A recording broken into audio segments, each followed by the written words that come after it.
Hello and welcome to Juicy Scoop. Well, I have like a real, such a juicy one. It's my personal friend from so many years ago, but also one of the juiciest crimes that if you're not aware of, get ready. And for those of you that are close to my age, you will remember the Preppy murder case. And this is my friend. We met at the Brownlees Theater. She's an accomplished actress. She's been on tons of sitcoms. Alex Kapp Horner. No. Now just Not back anymore. to Alex Kapp. Back to Alex Kapp. She's happily divorced. Happily. And she's actually a divorce coach here in the Los Angeles area. And so we'll make sure that you guys know how to find her, because I really think that's great when someone goes through it successfully and can help guide people. Like being a divorce coach, dating coach, I think all those kind of things, if you're good at it and you can find someone who's good at it, can be very helpful. No, I'm not good at it. I'm terrible at it. At dating or coaching? That's no way to sell yourself. I'm totally kidding. Okay. All right. Let me just fill the audience in to this case, because a lot of people being that it happened in 1986. This guy, Robert Chambers, who was very good looking, and this is 1986, so this is the preppy 80s John Hughes movie, like Menendez Brothers, Menendez Brothers, all that type of like, the pink collar and the preppiness. This guy was arrested and eventually convicted of murder of a girl that he claimed they were having rough sex in the park one night, and she was hurting his genitals during the rough sex, so that he put his arms around her neck to try to get her off of him and accidentally strangled him. I strangled her. And his defense was, that it was not, that it was rough sex, that it was not meant to be. In the end, the jury was deadlocked for 9 days, and he took a plea deal. Now, where Alex comes into this juicy story is Alex was a kid living in Manhattan with her parents. You were 16 at the time. I was. And how did you guys meet? Because he also did a semester in Boston, but he was kicked out because he stole someone's credit card, or he got in trouble there. Then he stole the credit card of a friend of his, and the friend's mother went to his mother, and she begged them not to press charges and said he'll go to rehab. And then he left rehab early. So where did you come in? Like, how did you meet him? Well, it's hard to know because he had an inability to tell the truth. But I met him in the middle of my junior year in high school. So yeah, so 16.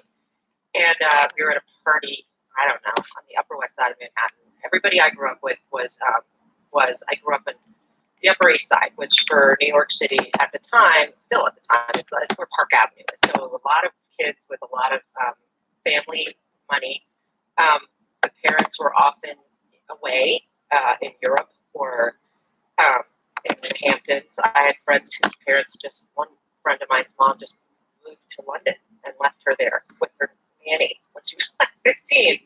And like we took her in for a few months. I mean, it was a strange. What's interesting about you and me is we met at the Groundlings, and I knew you're from the East Coast, but I really didn't know of your background. You were like all of us that, had an apartment, was trying to get an agent, trying to get acting jobs, and the whole reason I know about this, that you even had any connection to this, is many years later, closer to when we were 30, you and your husband at the time were looking for a house, and you were nice enough to let me be your realtor. You sold us our first and only house. You were my first broker. And so you called me, and at the time you were booking a lot. I remember I went to this WB, which was the network at the time. You had a pilot we all went to the taping of, and then you had another show. I think you were on the show when you bought the house, where you were like, Maggie Winters, yes, that's like right. You were like you were like one of the co-stars or whatever, a regular, series regular. And as we're doing all the paperwork and getting everything ready, somehow you said to me, well, it has to be in this name. My name can't be on title. And I'm like, oh, why? And you're like, because my boyfriend is a convicted murderer. I did not, did I? I mean, that's the way you or you may have thought that I knew. You're like, well, you know who my old boyfriend was. Well, I used to talk about it a lot.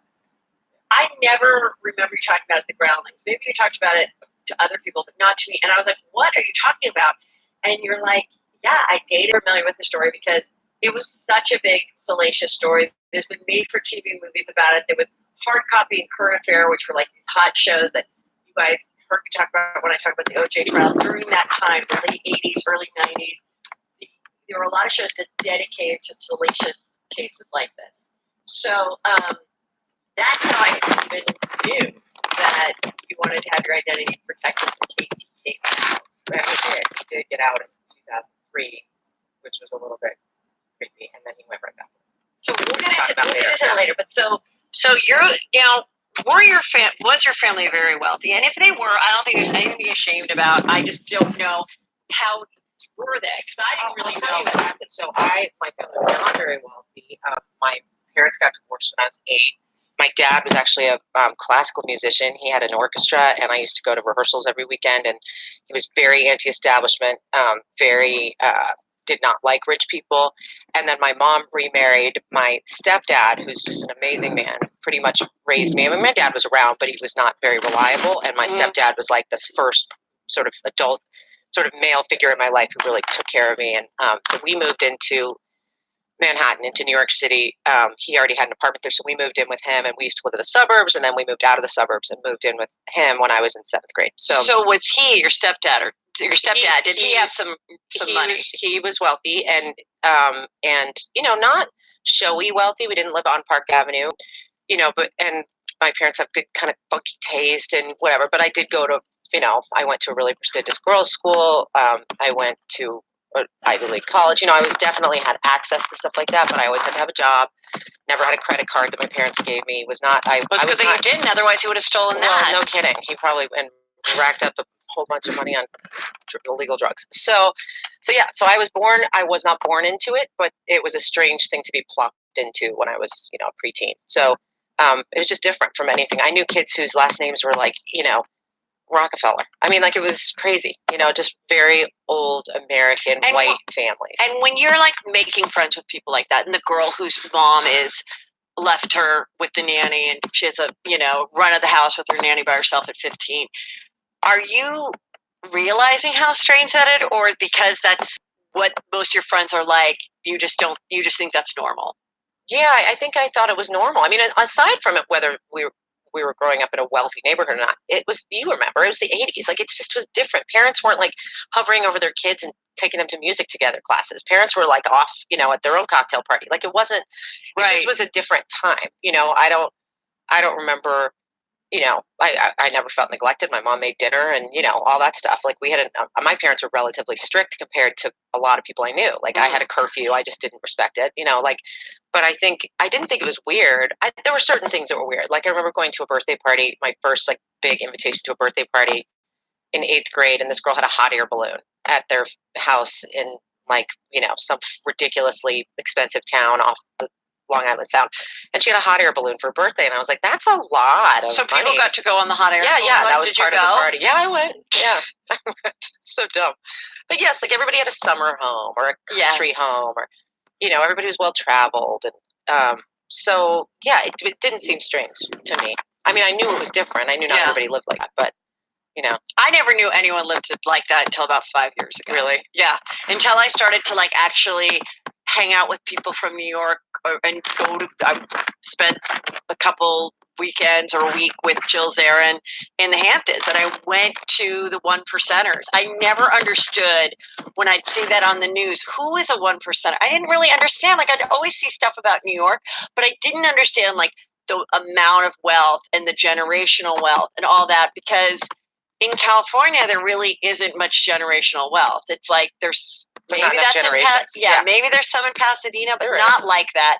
Not like the New York. Like I didn't really get, because you always think, oh, Hollywood. Like people have money because they're movie stars because they're in Hollywood. It's like, oh my God, a movie star money is nothing compared to like a Wall Street multi-generational soup. Like it's unbelievable. And it's the access that that you get when you you know your family came over on the Mayflower. It's different, you know. It's a different world we live in, and I think there's a little bit of sadness around it. I mean, a lot of people I grew up with ended up kind of a mess, and a lot of people did great, you know. Do you think that's because they had the trust fund, and maybe even their parents had trust funds? So like even their 55-year-old dad never really had to work, and how hard that is to like make them not possibly become drug addicts and depressed. Like but I think the same thing like in Silicon Valley. I think that's really normal now. Like these kids are, you know, I just was up visiting a friend, and like every car they blew out a Starbucks parking lot so that they could take over the whole thing for Teslas only.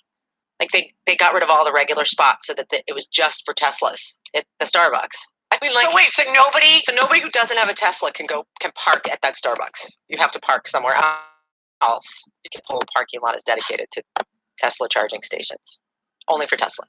Amazing. That exists still, and it's different now because it's all like Silicon Valley money. So I think there were people who don't have the understanding of what it means to raise your kids with every single thing that they could ever possibly want, and understand that there are repercussions to that too. Like I was grateful. I was mad at certain things. Like, you know, when you met me, I was waiting tables, and you know, but I loved waiting tables. Like I loved having regular jobs and knowing that I could support myself and that I could function and didn't have to live in a fancy place. Like, you know, I got to go on nice vacations, and my parents would like buy my plane tickets, and you know, they've been great, but I never couldn't do it on my own because. And I can't remember, was your sister older than you? She's older, yeah.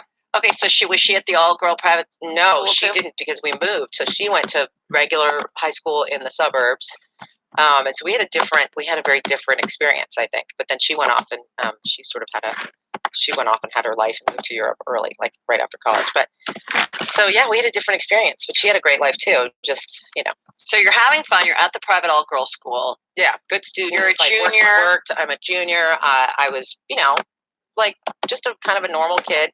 I wasn't perfect, but I didn't like do drugs or anything like that. I just, you know, would go out. And so I started hanging out, I think in 10th grade, actually, we started hanging out at this bar called Dory, which was an Irish bar on the Upper East Side, same thing. And it was just like, you know, a 15-minute walk from my apartment. So, and it was kind of a 10, 15-minute walk from everybody's apartment because it's smack dab in the middle of our neighborhood. And it's owned by an Irish family. They had 9 kids, most of whom I knew and was friends with because they were all there all the time. So, and wasn't it also sort of known as a place that if you were not 21, you could most likely still get served? Well, yes, but the thing was, is like when I first went there, I had to wait in line like everybody else, and then, you know, now looking back on it as an adult, to think about the fact that we started getting in at 15, 16 years old, probably because of how we looked and our youth, and a little gross, like thinking back on it, like, like, because I have children who are. So you didn't even have a fake ID.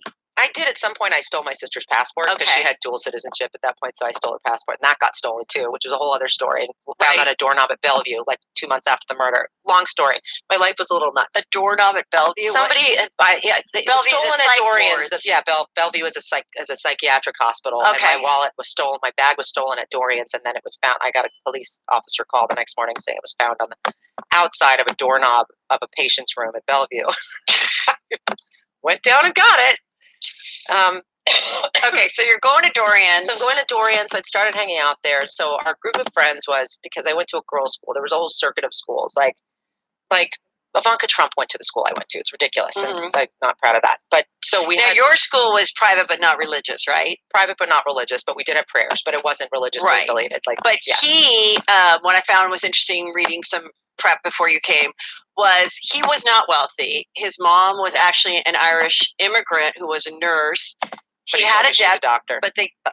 Yeah, we'll get to that. Yeah. But also, like, what's Who wrong with cares? saying That's she's what a I nurse? said. I know. Like, that's why- amazing. What's wrong? Exactly. And she was like she worked for like She worked for the famous cardinal. people. Well, Yeah. she worked. What Yeah. this I found really interesting, being Catholic. Okay. Yeah. So she was like a private nurse or a nurse somewhere within the hierarchy of the cardinal and the archdiocese, which is like the top of Catholicism, and there's one for each city. So the larger city you even have more power, and they live like kings. These people, and so she was like a private nurse for them.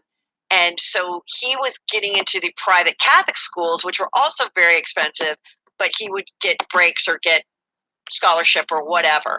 But he kept getting kicked out of them. It's like, oh my God, here you are. You're so lucky to have like gotten in there, and here your mom works for the cardinal, and you still can't like keep it together. Well, yeah, I don't think he had that was one of his strengths, was keeping it together. I think he was just so anyway, I'll go back to, so I was at a party. I'd seen him a few times at Dorian's. I saw him across a room. He was staring at me like laser beams in his eyes. And I was sort of, I'd borrowed my sister's fancy dress, and I was sort of trying to be really grown up. I mean, it was, 16 and little skinny Alex. So with a lot of eyeliner on. Anyway, he kept staring at me and staring at me and staring at me. And I kind of it was almost like a dirty look. And so I finally went up to him and said something like, did I do something wrong? Do you have a problem with me? Like, you won't stop staring at me. And I just want you to put yourself back in the mind of a 16-year-old girl. And he was 19, and he was about 6'4", 6'5". Some people say he was tall. Well, let me just say, he was gorgeous. Okay, if you're watching this on YouTube, I have the photos. This is the People cover called "The Preppy Murder." Dark hair, blue eyes, 6'4", 220, very. It's that black Irish look, which is the dark-haired, what they'd call dark-haired Irish people. So he had the light blue eyes, the dark hair, the JFK Jr. look. Yeah, he was a very handsome guy. And I'd never really, until a few months before, I'd never really seen him. So I sort of walked up to him and I said, did I do something wrong? Whatever. And he just, it actually makes me a little sick to think about it because I was just so young. But he's like, I'm not staring at you because I'm mad. I'm staring at you because you're so goddamn beautiful. Now, I want you to put yourself. Oh, I already got tingles. You're 16, and I'm already it's like so this man who's really handsome. Not man. He was 19. I was 16. But needless to say, he hooked me from the minute I met him, and that was it. I mean, we just started seeing each other, and I couldn't tell. I mean, I don't even know. I look back and think about details of what we did when we were together, and it was like a lot of talking about. We'd meet at Dorian's and then we'd go home, like that kind of thing. We wouldn't go on dates. He wouldn't take me to dinner, or we'd hang out with friends, just like I think kids now do. You go out with a group of friends, and so our place to go out as a group of friends was at a bar, which, regardless of the fact that most of us were 16, 17. But the guys were always older, and we were, anyway. So I sort of fell madly in love. I mean, he was like my first real love in my life. So now, at that time, had he already gotten kicked out of Boston University and already gone to the rehab? Well, yes. So, but I didn't know. I never got the truth out of this guy. So what happened was, we'd see each other. We'd have these long talks about what we wanted to be when we grew up and how we felt like we didn't quite fit in. And so I knew that the illusion that he was in the Knickerbocker Grays, which was like this weird little mini fake army for boys. They all used to wear gray suits and carry like little swords. And In Manhattan? In Manhattan, yeah. What is it, like a rich person's I Boy think it Scouts? was like, I think kind of. I think so. Like, it was very strange. So I knew he But it was did like a that. real organization? It was a real organization. You can look it up, the Knickerbocker Grays. Okay, so I'm it was sure a real it still thing. exists. Yeah. Okay. It's a real thing, I So guess. which was an elite group Which was of an kids. elite group. Everybody, everybody was in this elite group of kids. Okay. That's the thing. Like, everybody was, nobody was coming in on the subway to go to Dorian. Like, Okay, whatever. got it. So we dated, whatever you want to call it, and I sort of was madly in love. And part of it, I think, as a 16-year-old, was feeling like I didn't quite fit in, and finding this person who also felt like he didn't fit in. And so, a lot of the time, So was he on it? Did he reveal He that was like sort his of parents were honest. divorced and that I knew his mom had multiple jobs and that he was on scholarship, no. or did he try to pretend like he was No, wealthier? he told me his mom was a doctor, Mhm. which, again, I thought that was, Yeah. I didn't have any reason to question it. But Right. then I knew his parents weren't together, but his mom was very, uh,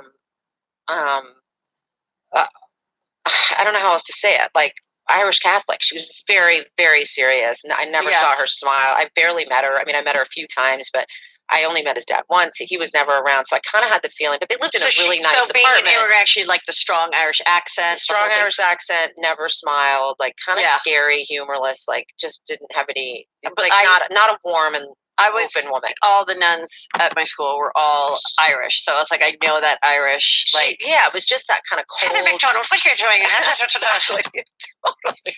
Yeah. So Robert's kitchen here and finish your potatoes. wow, that's actually really good. Well, what you did there. One of those that I had a lot. My grandmother was from Ireland. Yeah. Yeah. So anyway, so that was our our whole relationship was really just meeting at Dorian's. But you did meet the mom. I met the mom, met the dad, but it's not like we were having dinner together as like his family would invite me over. There was nothing. It wasn't like that at all. And like when he'd come over, my mom did not like him. She told me he was too tall for our apartment, which I thought was kind of an odd thing to say. And I was like, okay. But, she had pretty strong feelings about this guy. But it was that I was 16. So I was like, you don't know, I'm in love and you're just jealous. And there was a lot of that. But now what did she think he was doing? Did she think he was still at Boston University? What did she think he was doing with his life? Would have come up with her. She never would have asked that many questions. It just wasn't something that we talked about. So he told me that he was taking classes at Columbia. Mm-hmm. It's so weird to think about this. He told me he did like go somewhere. He'd say, I have to go. And I'd say, oh, where are you going? And he'd say, I have to go sign up or register for classes at Columbia. And I was like, oh, he goes to Columbia. Like never crossed my mind that he wouldn't be telling the truth. He then one time told me, so I told this story before, but he came over one time and he'd been away, I guess. And he said he was visiting his aunt in Boston. And I was like, what? All right. Like who visits their aunt? Anyway. Didn't, again, have any reason to doubt it, but he came back to my house and he went up to my room and he said, I just don't feel very well. I'm just going to kind of, do you mind if I just take a nap up here? And I said, sure. So I came downstairs and I was in my, hanging out with my mom or whatever for probably 4 or 5 hours. And I kind of went up there eventually and was like, oh my God, are you dead? Like what happened? And I came up and he had sweat all the way through down to the mattress. Like just, I don't know, like he had passed out, but he was like, my bed was soaked through. And like with sweat or something. And I was like, are you okay? I thought he had the flu and he said he had the flu. And now looking back on it, like clearly he had been on some bender and like been on drugs, but I had no idea he was doing drugs. I would never have wanted to see that. What I saw was this guy who was the first like boy that ever really liked me, who thought I was interesting or whatever, it made me feel pretty, and he was really good looking, and I was 16, and I keep saying I was 16 because it's such a different, you're looking at the world from such a different place than you would later. And so, people bandy about the phrase gaslighting a lot. I am one of them because that was the greatest gaslight. I finally watched the movie a few years ago because I was like, what is the phrase even mean? It's a great movie, 1944, Ingrid Bergman. But anyway, he completely gaslit me. So explain what gaslighting really is when you have a feeling about something that somebody's doing that feels dishonest to you or feels like you're not quite being told the truth. And what they do is make you feel crazy for thinking that. So, for instance, a cheating husband will often be gaslighting his wife, or a cheating wife will be gaslighting her husband because you say, are you sure you're not having an affair? And they say, oh my God, what's wrong with you? You're so paranoid. You're crazy. Why would you even think that? That's how he was. Right. So if I even had a hint of doubt about something, he would turn it around on me and make me feel like I was insecure, and he'd get mad at me, and then I'd be like, wait, please don't be mad at me, because I was also deeply codependent. So I didn't want him to leave, so I just let it go. And then a lot of those things started happening. So, besides the little lies that became kind of bigger lies, he'd sort of disappear for a chunk of time and come back and have some story that didn't quite make sense. I was working at a drugstore, like a pharmacy at the beauty counter across the street on Madison Avenue. It's still there. And, just my summer job. And he came in to visit. And at some point after that, he left, and he said that he had, my manager pulled me aside and said, I need to talk to you. And I said, okay. And he said, did you steal some stuff? And I was like, did I steal some stuff? I've never stolen, to this day, a thing in my life. It's like one of my weird things. Stealing is not in my DNA. And I said, well, what would I have stolen? And he said, a pack of cigarettes and a lip liner. And I was like, I didn't steal anything. And it was just this little hint of like, wait a minute. He was just here. Robert was just here. And I thought, did I turn around and he stole a pack of cigarettes and a lip liner? And why would you steal a lip liner? It was so strange. But some part of me in my gut knew I know I didn't steal anything. And it just seemed the timing seemed a little odd. So those things started to kind of just tweak me a little bit. Right. But I just kept shutting it down and shutting it down. Because he's this tall, gorgeous guy that likes you, and it's fun. And it's fun, and I felt popular and cool. And you want to see him tonight at Dorian's. You don't want to screw up your fun Saturday night in the summer. And I don't want to be back to being alone and feeling like I'm an outcast or whatever. Yeah. So I'll just keep it Now going. You're in the in-group with the Knickerbocker kids. Well, yeah. Although those kids weren't even, it's funny because all those kids didn't even, it was like a different, the guys were different. They were older and I don't know. But anyway, so that's where that leads us to sort of the end of that summer. And that's when. So you guys dated pretty much all summer? Mm-hmm. And then sort of half the spring and summer probably. Okay. And then. And so now, so he's your first. Is he your first love? Mm-hmm. First bone? You're boning? Well, then you got to tell that part. Well, but I mean, that part was kind of, I remember when you told me about it. You're like, then when this all happened, you're being questioned, you had to tell everything. I did. And you're like, and now terrible. My parents have to know about this. And I think anybody who's 16, 17, 18, 19, it was to awful. have it there be like confirmation with your parents who didn't already know that their child was sexually active. Like you're Which back then you would never, and I'm also like, look at me, I'm sweating. It's funny. It's so embarrassing, right? It's horribly embarrassing. I had to sit with my parents and our family lawyer and explain everything and tell them everything that had ever happened. They have a lot of questions about the sex part because he had. Okay, so let's get to what happened. So it's the end of this summer. We used to go to Colorado every summer for about 3 weeks or so. And this particular summer, I was just desperate to get back because, I was going out probably every night. But maybe it was the summer. So yeah, it kind of was. And so, like I said, I had a curfew, but I would sneak back out. I had a whole system. And how would you sneak out? I had a fire door up in my room. My room was at the top of our. That's so New York. And so I would close the door, but it didn't have a knob, so I'd kind of like pull it shut by the lock, but not all the way because I couldn't. Wait, then would you be out and then do that ladder thing and go down? No. I was in my in the hallway of my building. I lived in Brownstone. I see. So then I would just run down the stairs. I wouldn't take the elevator. It was only 5 floors. I'd run down the stairs, take off, and then I'd come back later. One time I remember getting back in at like 6 or 7 in the morning, and I went up to my room, and my mom, I guess, had discovered the door was open, so she locked it. And I was like, oh my God, I'm dead. Oh my God, what am I going to do? And I could hear my stepdad in the kitchen, like making coffee and stuff. And you were out in that hallway thing? Yeah, well, now I'm out by my kitchen, which is in the middle floor, like my living room kitchen. And I'm standing there and I hear my stepdad like making coffee and getting ready. It's 6:37 in the morning. And by the way, I didn't used to wake up till like 12 or 1. So it would have been completely out of the ordinary that I'd be up that early. Anyway. Yeah. And so I panicked. I didn't know what to do. So eventually I just knocked on the door because I had to get in. So I knocked on the door and my stepdad opened the door and kind of looked at me like, what are you doing? And I was like, oh, okay. So here's the thing. It's Mother's Day. And I wanted to get up super early and buy Mom flowers for Mother's Day, but there was nothing open. So shoot. So anyway, I'm back. Fail, whatever. And he was like, that was the sweetest thing ever. And I was like, no, I wish I'd gotten the flowers, but nothing was open. No, I was actually anyway. with Preppy Murder. Right. And then I went back up to go to bed. Never got my mom flowers. Probably woke up at 4. Screamed at her like, yeah, my realm, whatever. And she was like, happy Mother's Day to me. So yeah, that's where that had got to at that point of the summer. So anyway, So we were in Colorado, and I begged my parents to let me come home early because I wanted to be home with him. And they did. So my mom gave me a $50 bill and said, that's for your spending money for the week. Again, this is 1986. That would have done it. And so I flew home by myself. And I remember I had my suitcase, and I had this green Gap bag. It was like nylon. And I remember I took a cab from LaGuardia Airport straight to Dorian's at like 5 in the afternoon. I just went straight there. Just had to be there. Just needed to get there. I put my suitcase behind the bar. Like, that's how.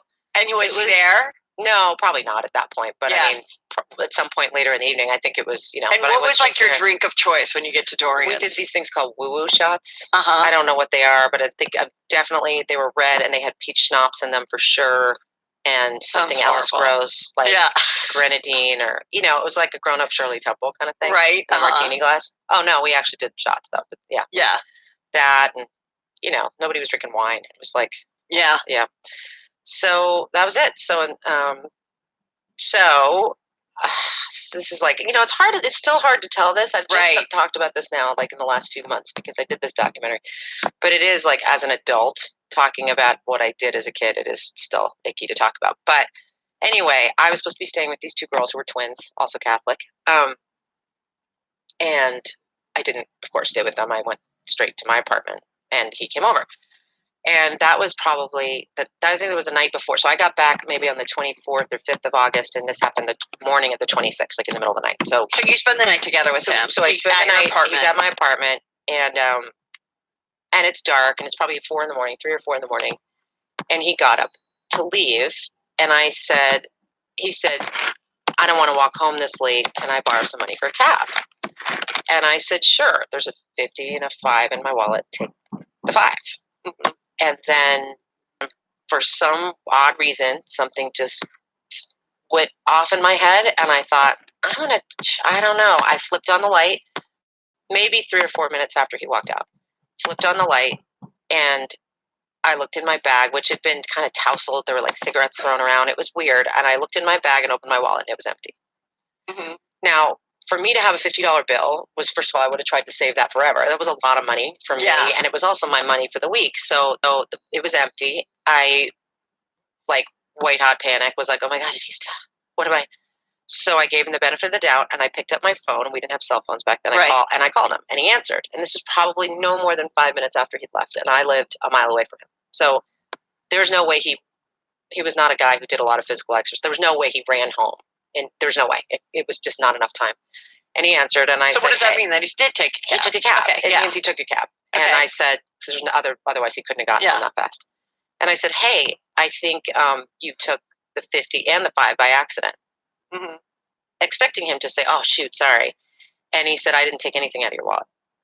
And it was like, in that moment, I just knew. Just a blatant lie. I just knew. And I was like, oh, no, he just stole all my money. And I have no money, nothing. I don't have an ATM card. Right. So that's it. And didn't have a credit card. This is this guy that I think I love and that I thought loved me, and he just stole all my money and lied about it. And then all the little pieces started to come back together. The lip liner and all of these little pieces just started. I called him, I think the next day, I don't remember, and I said, meet me at Dorian's at 8:30, we need to talk. And 8:30 would have been like going out to dinner at 2:00 in the afternoon. Like, it was super early bird, not when people would go out. We'd go out at 11. So I got there, and he wasn't there. And then he was late, and then he still wasn't there. And then he still wasn't there. And I was just sitting there getting madder and madder. And I brought one of my friends that I was supposed to be staying with, one of the twins. And she's still just an amazing woman to this day. Anyway, I had I told you, my Gap bag. I was still carrying like my travel bag, no money. But my friend, who was also Catholic, as I mentioned, had gone to Planned Parenthood because she wanted to start being sexually active with her very serious high school boyfriend. So she had gotten a bag full of prophylactics at Planned Parenthood, like a paper lunch bag, but she was too scared to take it home. Yeah, and dental dams. And she was too scared to take it home. So she asked me to hold it for her. So I had this big paper bag full of condoms and dental dams in my bag. I was just walking around with it all night. I laugh. I mean, I shouldn't be laughing, but anyway, so he finally showed up like 2 hours late, maybe 2.5. I think he got there at 10:30. I'd said 8:30. I was so mad at that point, and then this girl kind of came up to me during that time and said, was being sweet to me, kind of laughed, but kind of laughing with her friends. And I had this funny feeling like, what's going on here? Like something was a little off there. I couldn't, felt a little like I was being laughed at or something. When you're growing, you know that stuff. And I was like, ew, am I being made fun of? And she gave me a little bracelet, and like we were all making those macrame bracelets. Yeah. So she gave me one of those, and he had one on his wrist that I had made for him. I mean, that was just what we were doing. We were, again, 16 years old. So that was weird with this girl. I just felt everything was off. She gave you one of the bracelets? She had a little macrame bracelet, and she green and yellow, and she put it on my wrist, and she said, "This is for you." And I was like, "Why? Why?" Like I didn't know her. I'd never really seen her before. It was just strange. So that made me sort of mad too, because I just felt like I was being made fun of, or something funky was going on there. Right. Like again, my instincts were sort of on high alert.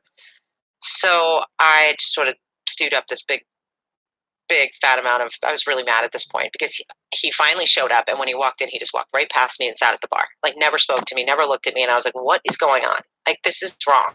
Right. Because I hadn't even confronted him yet. I was there to confront him that night, and I wanted it to be early so nobody would be there, but he showed up so late that then by that time all of our friends were there.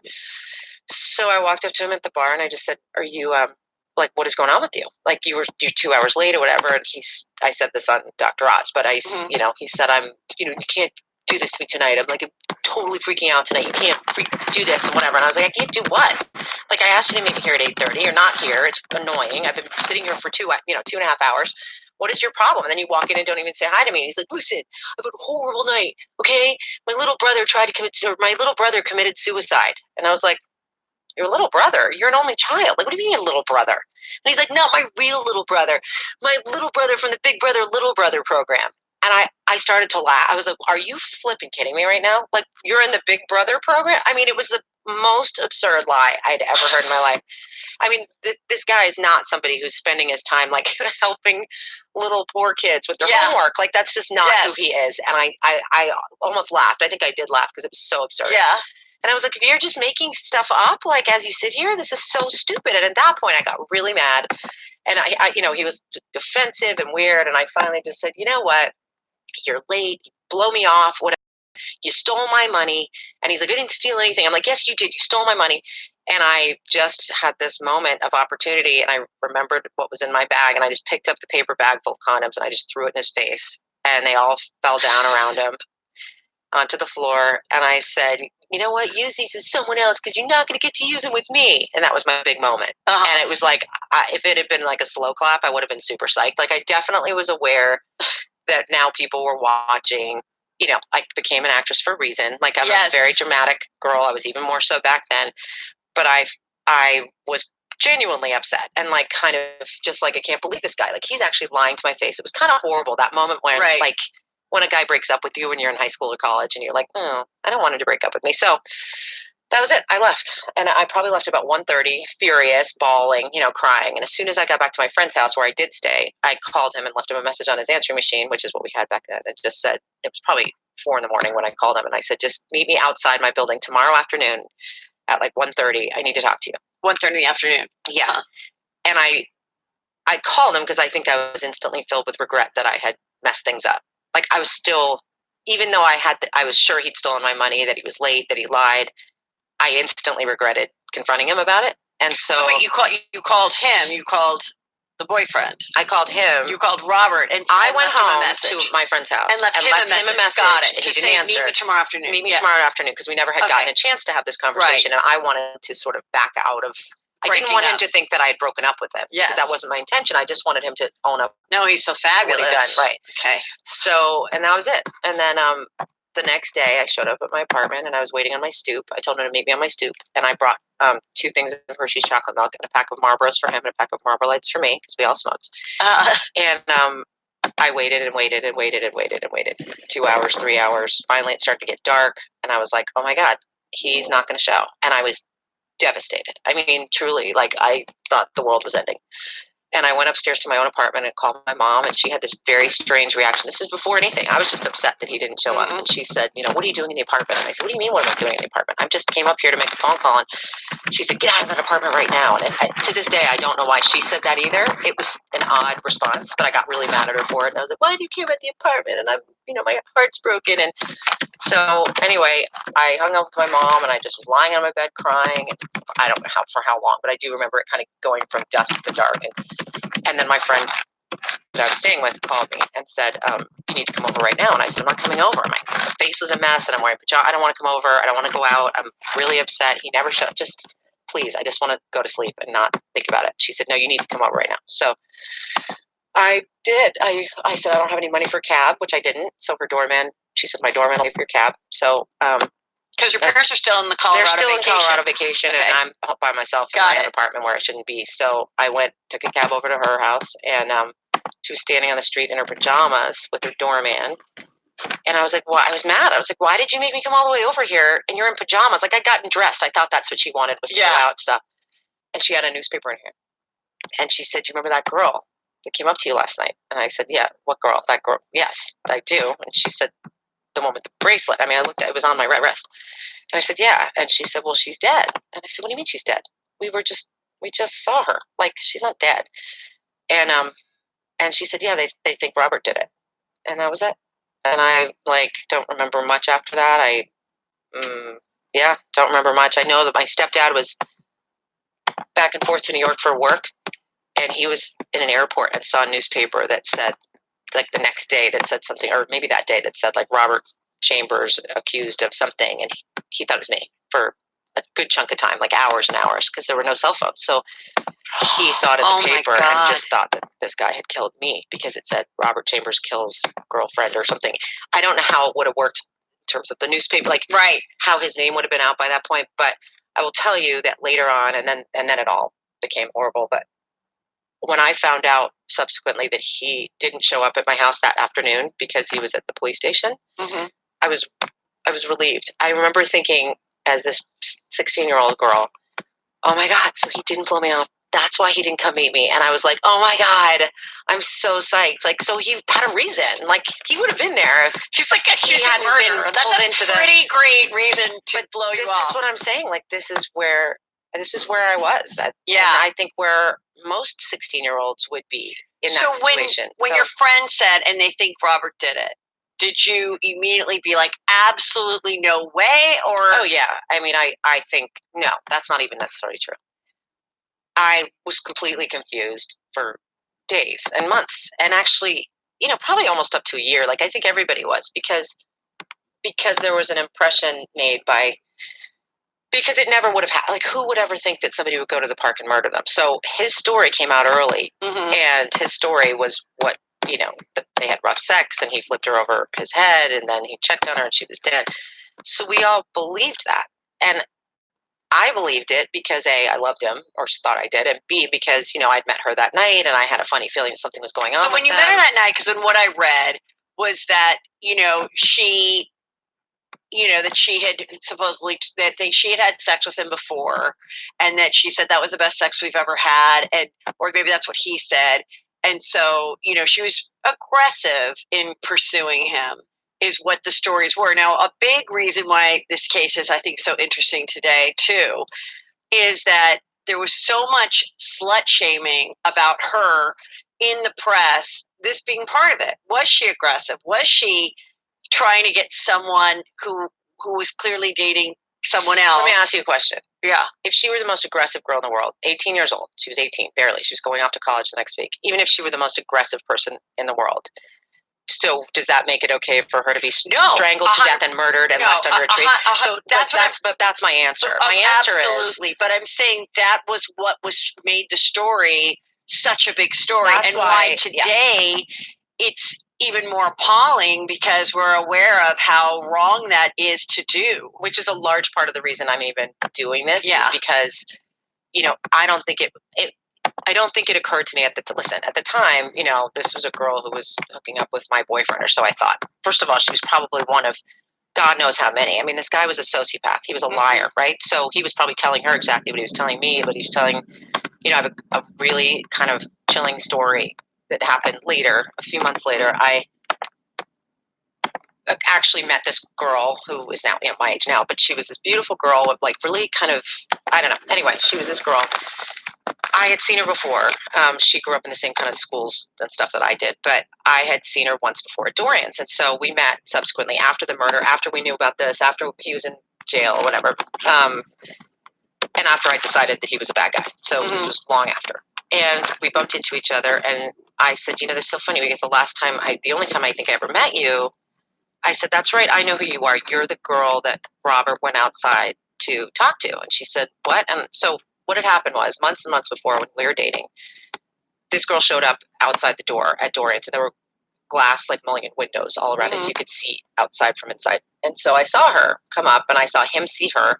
And then he kind of came up to me and said, hey, can you give me a few minutes? I got to go talk to her for a second. She's my friend's little sister, and her boyfriend just dumped her. She's devastated, so I just need to talk to her. And I was like, oh my God, of course. Like, that's what so a great sweet. guy. Like, you're such a good guy. Yeah. Right.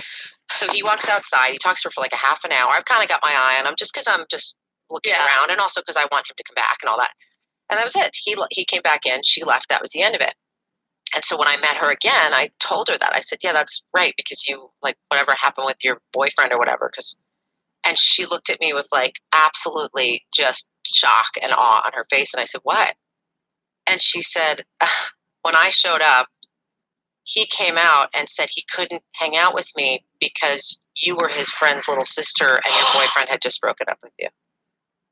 Oh, yeah. So the stories just kept going. So he did it in 20 minutes apart. Right. Told the same story to each of us, and each of us bought it. So clearly she and was I'm messing sure around with him too. then when he got with Jennifer that night, the victim, he probably said, oh, that blonde girl's such a nightmare. Yeah, she's such a bitch. She's insane. She's ripped into me. And yeah, like super jealous. right. We don't. Absolutely. I know. She's my friend's kid sister. Right. Who was really upset. Yeah, just threw some condoms at me. Like, what a weirdo. Right. Yeah. Yep. So that's what we were all kind of dealing with. And so within like right away, he is the suspect. Within hours, he had been picked up. People saw him with him, and also he left with her. So once they started digging into once they identified her, then they started asking around, like, who she lived with and all that stuff. And so they immediately brought him in for questioning. Him really fast. He had scratches all over his face and chest. And he said it was from his cat. Right. Had scratched him. Who was declawed. Right. And guess who's the one who told the police? I felt bad, like I betrayed him. I didn't mean to. I got trapped. Said, does he have a cat? He said, does he have a cat? And I said, yes. His cat's name was Rasta. And I said, yeah. And he said, is he aggressive? And I said, what do you mean? No, it's the cat. And he said, does he scratch a lot? And I said, well, no, he's declawed. And then that came out later. And I heard somebody mention it the other day. I was like, oh, that was me. Sorry. Well, but I mean, sorry, because I felt guilty because I didn't want to say anything against him, Right, but how would you know? But I didn't. So anyway, yes, they took him right away into custody, and then he made a non-confession. He admitted to killing her, but he, from the very get-go, said it was an accident, that he had been raped. He said that she raped him. Yes, and that the detective or so said, you're the first person ever, the first male that's ever been raped in Central Park. A lot of people have been raped in Central Park, but you're the first man I've ever seen raped. So he basically said that the sex was so rough and aggressive that I didn't know what rough sex that it was hurting him. Right. Somehow she was like squeezing his balls or something. Yeah. So then to get her to stop, he flipped her over his head and she hit a tree and broke her neck. Oh. But what they did find was it was more like strangulation to the neck, right? Not more like it was, and I didn't know any of this until actually recently. I sort of think I shut all these things out, but I have now seen the documentary, which is really amazing. And finally, the documentary's on AMC on the 13th. I think starts the 13th. It's 5 parts. Starts it's 13th, 14th, 15th. I'm in the 3rd episode and a little bit in the last one. But it's an amazing. It really is an incredible. I mean, so then they said no, it was actual strangulation of hands. So the autopsy was confusing, but basically he absolutely strangled her. There was a sustained amount of force for an extended amount of time on her throat.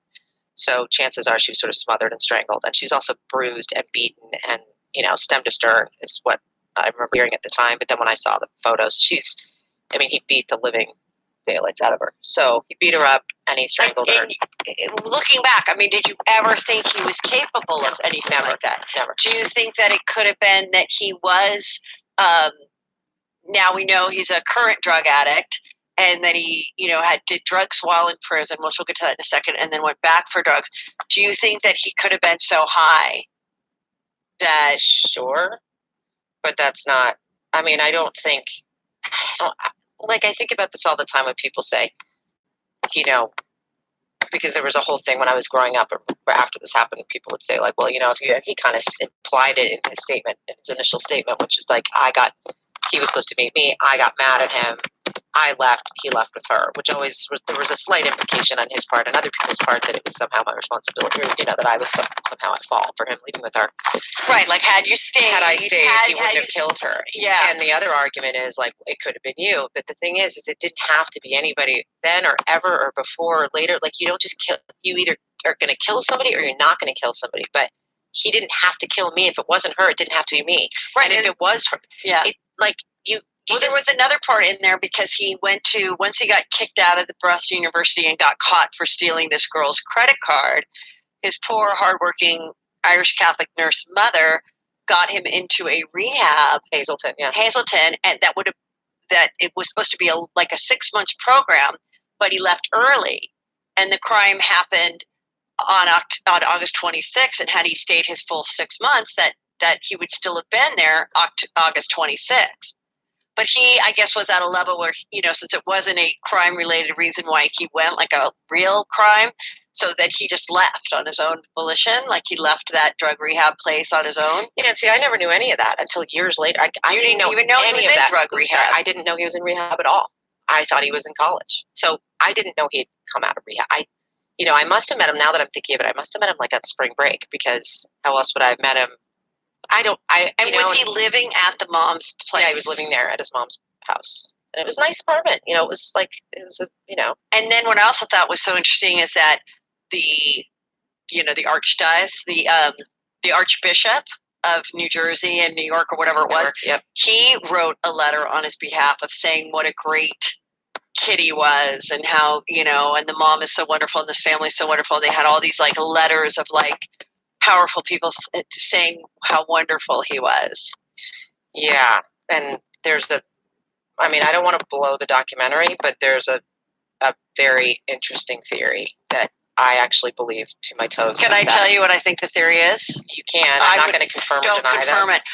Reading this, and I told Kelly this, and I actually told my friend Danielle that works with us too. I said, it says that he was a drug addict since he was 14. And I know with the kids that have been molested in the Catholic Church during the 80s, it was the kids that were on scholarship because they'd have to get there early, they'd have to stay there late. The moms had 3 jobs and thought, well, at least he's safe with Father Timothy. And so my theory is that... Well, you should also say what happened to Father Timothy.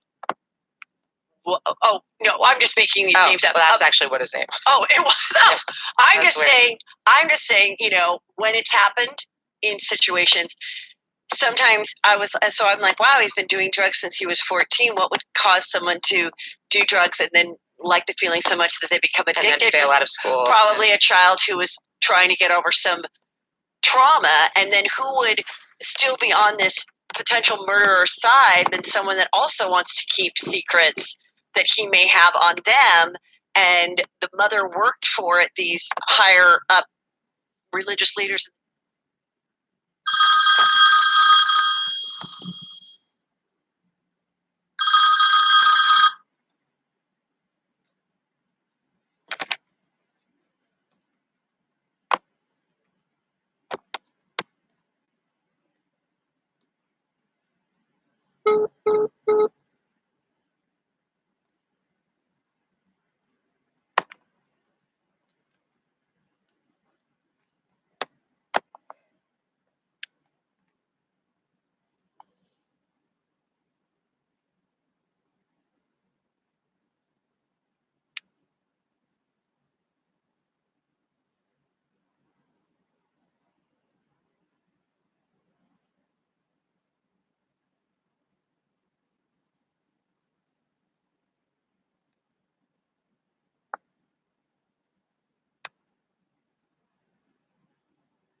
And I was like, that's what I think happened. I think something happened. I think he was possibly a victim of sexual misconduct of some sort within these private Catholic entities that he was at all the time.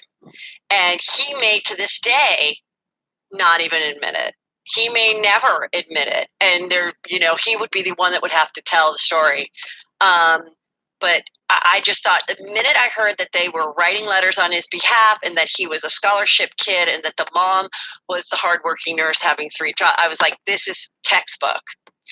It's pretty crazy. It doesn't. I want to be clear that there's no proof. There's of no anything. proof. There's and no. As I said, it's really what I thought reading it. I had the same reaction when I found out about that. Also, if you look what happened to that priest. He was convicted of a priest that he dealt with growing up, or the one that wrote the letter. Who was an actual archbishop? He was the archdiocese of Newark. Oh, archdiocese. So, right. Yeah. I don't want even. Is that man still alive? I think not. I think Okay. you'd have to look it up. But it was interesting. None of that stuff. Again, I didn't know that. But the point of this is even if that happened, if that happened, which I tend to agree that it makes perfect sense to me. I mean, the kid had everything at his fingertips, and then suddenly starts smoking weed, and then starts to fail out of school, and then keeps getting kicked out, and starts to be. He was like a full-on thief, by the way, too. He would go rob people, and he would copy their keys after sleeping with girls, and then go to a 24-hour locksmithing to go buy cigarettes, and then he'd come back, and when the parents went out of town, he'd rob them. He was a thief.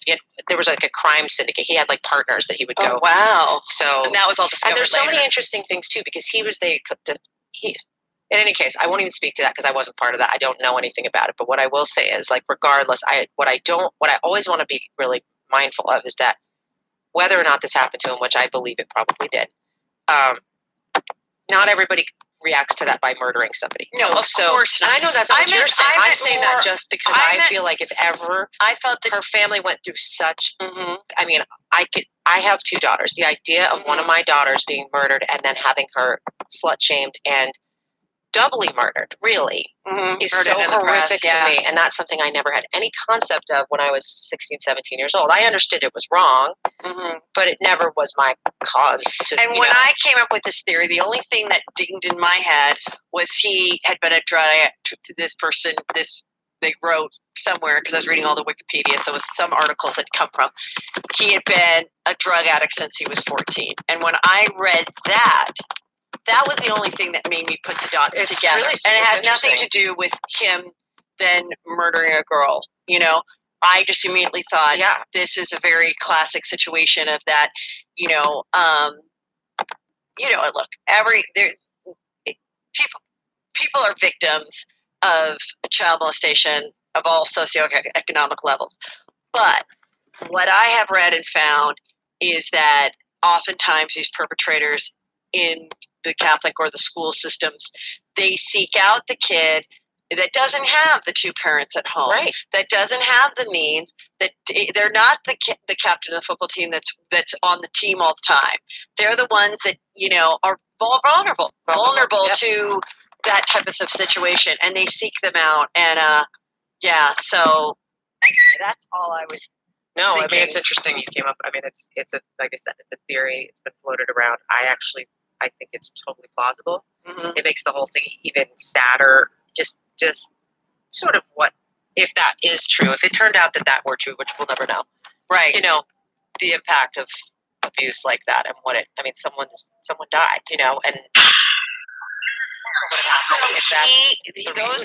But. So he goes on trial, but you said right after that time you're being questioned by detectives with your parents, right? So, and your parents brought in a family lawyer just because to protect me. So basically, they've shielded me from everything and wouldn't let me answer any questions from anybody at all. So I was questioned by Detective Mike Sheehan the very first few days. I think there were a lot of phone calls coming my way. I guess that were bounced off because my mom. I think I just found out when they were doing the documentary that my mom never ever answered a single call and told everybody I'd gone to Europe. I was like, I was just going to school. But like they were in there, to their credit, did not want me to get involved. But, in my mind, I wanted to be involved because I still loved him. So, I still believed for a few months that, so to back it up, he gets arrested. He gets brought into the police station. He makes this videotape confession. He thinks he's on his way home. He's like, can I go? And they're like, no, you killed someone. So no, you're not going to go. But he's saying it was an accident. Like, he just thinks he's going to go home. So he doesn't. They put him in jail. And I only found this out, like, from Law and Order, like, 2 years ago. But that jail is where you go before you're convicted, like, after you've been arrested and indicted. Yes. But prison is where you go after you've been arrested. Yes. See, I didn't know. Anyway, so he was in jail in Rikers Island, which is like, if you've ever watched Law and Order, everybody goes to Rikers. By the way, they did an episode about this. They did an episode about it. That's right. And probably like a month later, like probably 3 weeks to a month later, I started getting hang-ups, like phone calls hanging up. And I had my own phone in my room. Yeah, no cell phone. So started getting phone calls and hang-ups and phone calls and hang-ups. And then I got a letter from Rikers Island. And then I got another letter. And then What I got does he another say? letter. Well, I mean, like this, what's funny, because I said I ripped these up, and I actually am glad I ripped them. I ripped them up for my own later on to prove a point to myself, but kind of wish I still had them. But it had nothing to do with her. It had nothing to do with me. It had nothing to do with anything except him. So all of his letters were, he's been wrongfully accused. He's been victimized. I said this on Dr. Oz, but like, I remember in one part of one letter, he said, Mayor Koch is out to get me, the mayor of New York at the time. I'm like, Mayor Koch, what are you talking about? Like, it was all about him, like classic sort of narcissistic, never mentioned, that never even tried to explain in the letters, like, hey, I'm sorry, like this was an accident, nothing. Just never spoke her name or wrote her name, never talked about us and whether we still had a future, which at this point, as I'm admitting to you, like I was like, oh my God, well, pretty soon he'll get out and I'll find out it's all a mistake and then we'll get back together. I mean, that was but you knew for a fact that he had sex with someone else that night. Yeah.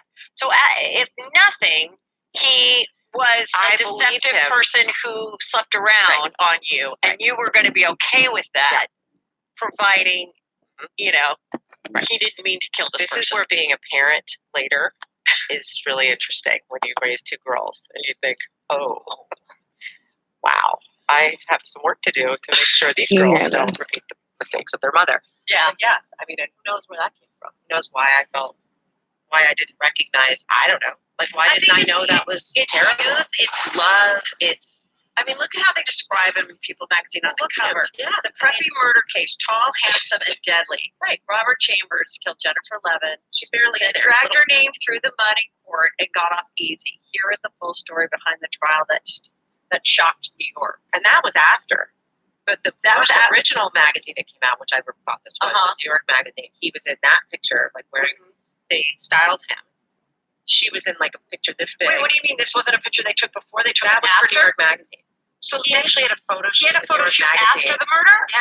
Well, I thought this was like a college photo. That was he had a cover, and Jennifer Levin had like a little postage stamp size picture, and it was all celebrating how good looking he was, how he was like this blue blood sort of, handsome guy and whatever. And I was like, what? Like, in all of this, Noob, I'm barely like paying had attention watched a to lot this on it. stream. I'm basically doing that. Was a rich but kid. I am reading this chat right now, and I think that's a great idea, and that he should do that for this kid was sure. so, born into such Can you hear me? privilege and wealth, and he was a good kid and a stand-up guy. And have you been listening to this? Downtown, and she was this the is fantastic fantastic. one. So that's how he did it. He, from the very beginning, his attorney Jack Lippman, who really couldn't have. I mean, listen, again, different time, but it does not make up for what happened afterwards, which is that they vilified her. No, absolutely, and created a myth about who she was. My sister's a criminal defense attorney, and she comes on the show, and it's interesting because I think if I was on his team, I wouldn't think that would make him appear better. I think telling the truth that he was. I guess you're right. No, because the truth was so bad because he wasn't a scholarship kid that was successful. He was a scholarship kid that kept getting kicked out of school. He was a kid who got trouble. Every single thing handed to him, and he blew kept all of it. You're right, blew all of it. Okay, so I see now what the plan was. So and then and we all know, but everyone will know, but what happened to her too. She was just as much a victim from not being from the Upper East Side. So she wasn't. What was her story? She was. I mean, I don't know. I don't even want to speak too much about her. Right. I barely knew her, but just from having watched the documentary, she was. She had lived in Long Island. Weirdly enough, I think we went to the same elementary school at the same time, which is really weird because I lived in Long Island until I was 6. I don't even. It would so be in comparison to the crowd, her parents not were divorced. Her dad lived in Soho, and Soho at the time in New York was it was totally not what it is today. It's all gentrified and really pretty and expensive now. It was seedy back then. Okay. She lived in a loft, which is kind of awesome, I'm sure. And her parents weren't together, and she was from downtown, and she was kind of, she had a job, an after school, I guess, job or summer job. She was a different kind of kid. Downtown kids were different from uptown kids. It was just that she wasn't from that world. She wasn't from that world of privilege and wealth. I mean, I'm sure their parents are fine, and she wasn't poor, nothing like that, but she just wasn't from the same group of schools and cliques and all that stuff. So, it was easy to look at her and think, oh, well, she's an outsider, I'm sure. So then when did the video that Current Affair got a hold of come about? So the video is, why don't you describe what the video is? Yeah, so, I'll tell you first because we'll just get up to that point because I want to tell you how it ended with him for me finally. But after the letters came and then the phone calls or whatever, then eventually I talked to him. He was calling me. But wait, I have a question. When the letters came, were you the recipient of a letter, or did your mom get it and then hand it to you? So you happened to go down to the mailbox and get it. So your mom didn't even know the letters came. Okay, so go on. I got 3 letters and then all the phone calls, and then I was having a party and my friend picked up my phone and said, "Oh my God, Robert's on the phone." Oh my God. So I was so excited. Missed the whole party. Talked to him for hours and hours and hours. And or so I remember it was probably 10 minutes, but whatever. Yeah. And I don't remember being particularly affectionate but I knew for sure I was really excited to be talking to him. Really and now how much time had passed since this is probably his birthday was September 25th. This is probably a month later. A month after the murder. I remember talking to him about his birthday and was like, okay, so sorry, that's my phone. So we went from the letters to the talking on the phone, and then I guess that letter from Father McCarry came out, and he was released on bail and sent back to his own because apartment. of the letter from the archdiocese. He got out on bail. Okay, so then he's out on bail, and I know that at some point, I don't remember this, but he stayed at maybe that was after, but I know he went home because I'm going to tell you why. So he went back to his apartment. I guess out on bail. I don't know what the rules were or whatever, and I was just oh my God, do I get to see him? Whatever. So my parents knew nothing about any of this. I was keeping this totally to myself. Still, I'm pulling at my sweater because I just the discomfort of, again, as a parent now, just thinking about what the recklessness of all these choices. But I went up to see him. Didn't tell anybody. Yep. And so, and I'm repeating myself. Did you get together? No, but I'll tell you what Did happened. You even make out? Well, oh my God, it's funny. You're like a freaking mind reader. Are you a shaman? It's really weird. Every time I say something, she's says it before and she knows, and I don't know how she knows. It's kind of freaking me out, Heather. I think I have a gift. Go on. So you do. God, you should have your own show with the Long Island medium lady, except Woodland Hills Wizard. Woodland Hills. I don't know. Woodland Hills wise woman. Anyway, so I went up to see him, and I told the sun doctor I was too, but I guess whatever. And so his elevator opened into his apartment. Normally there's a hallway where the elevator door opens, and then there's a little vestibule, and then you go into the apartment or whatever. But for some reason in his building, it was a brownstone, but it had the elevator door just went right into his living room. So I showed up. His mom answered the door, cold as ice, whatever. He walks out. He's wearing this dark blue turtleneck, his icy blue eyes. He's super, super pale. Dark. His hair looks really dark. And I was at his mom sort of hello, and walked out of the room. And so we went into his room and closed the door. I was just thinking about that. So, did you just climb on top of him? No, I didn't. Oh. I didn't. I was super nervous. I was a little confused. I sat on his bed. He sat at his desk. We started doing Mad Libs. Why? I don't know. It was super conversational kind of, but I did, and I have admitted this before, I did think, oh my God, I wonder if we're going to make out. I wasn't sure, but I knew if he tried, I would have. And again, these are things that are not like, I'm not filled with pride admitting any of this because it's, right. but again, it's like the mindset of a kid, and that's really you what I was. Missed, yeah. Sorry, I've had a cold forever. Yeah. So, and at that point, we were sort of sitting there, and I'm nervous but excited, but not sure where this is going to go or what. I wasn't thinking about tomorrow or next week or next 5 minutes. I was just like, leave him back in the same room with them, with the door closed after he's been indicted for murder. Anyway, and then he had this little old fashioned like a kid would have it, like, and like a newsboy cap desk, you know what I'm saying? And underneath, I looked over, and he was sitting where you were, and then I was here, and his desk was sort of right there. And I looked over, and I saw that he had newspapers stacked all the way up to the underside of his desk, like all the way up, like probably 200 newspapers from the last month and a half or whatever it was. And I knew they were. I mean, it was all the articles about him. And I was like, wow, well, I guess I was joking. And I said, well, I guess you got what you always wanted, right? I guess you're famous now. And he smiled. And the smile was like nothing I knew in an instant. I was like, oh my God, oh my God, oh my God, oh my God, oh my God, oh my God. He did it. He did it on purpose. Oh my God, he murdered her. Oh my God. And it was like, I mean, I still, every time I've told this now like 4 times in the last few months, I still think about that, and I get like ice in my veins. So I started to sort of small talk a little bit and realized like I gotta get out of here. Like I gotta get out of here right now. The door's shut, and I don't know where his mom's. Maybe she's left. So I kind of I said, all right, potatoes. But I didn't want him to know that. Yeah, exactly. She's making potato soup. Yeah. Anyway, I just kind of got up and didn't want him to know. So I was sort of like, well, listen, I should probably go. Like my mom's going to want to know where I am. And I'm trying to stay super calm, super calm, super calm. And in my heart, my racing and at that adrenaline, point, you're getting scared for your own safety. Scared. Now I'm scared. Yeah. Like at this point, and he had just the look on his face. I don't know how to describe it. It was like this smirk it was like this thing like, like I sure did get famous, and it doesn't matter how, but I did. Like it was the strangest. Why? Would he talk about that with you? That all he wanted all the time. What kind of fame did he want? Did he say he wanted to be an actor? Nope. Like, I knew I wanted to be an actress. He never said it. He just wanted to be famous. There was nothing specific. Like, well, how do you want to do that? But like, would he say, I want to be like actual Yeah, we words? talked about it all the time. Yeah, like I want to make an impact. I want to be famous. I want people to know who I am. I want to make a mark on the world. All that stuff. Well, he made a mark. Anyway, so I got up and I sort of started to walk out of the room backwards. I didn't want to turn my back to him.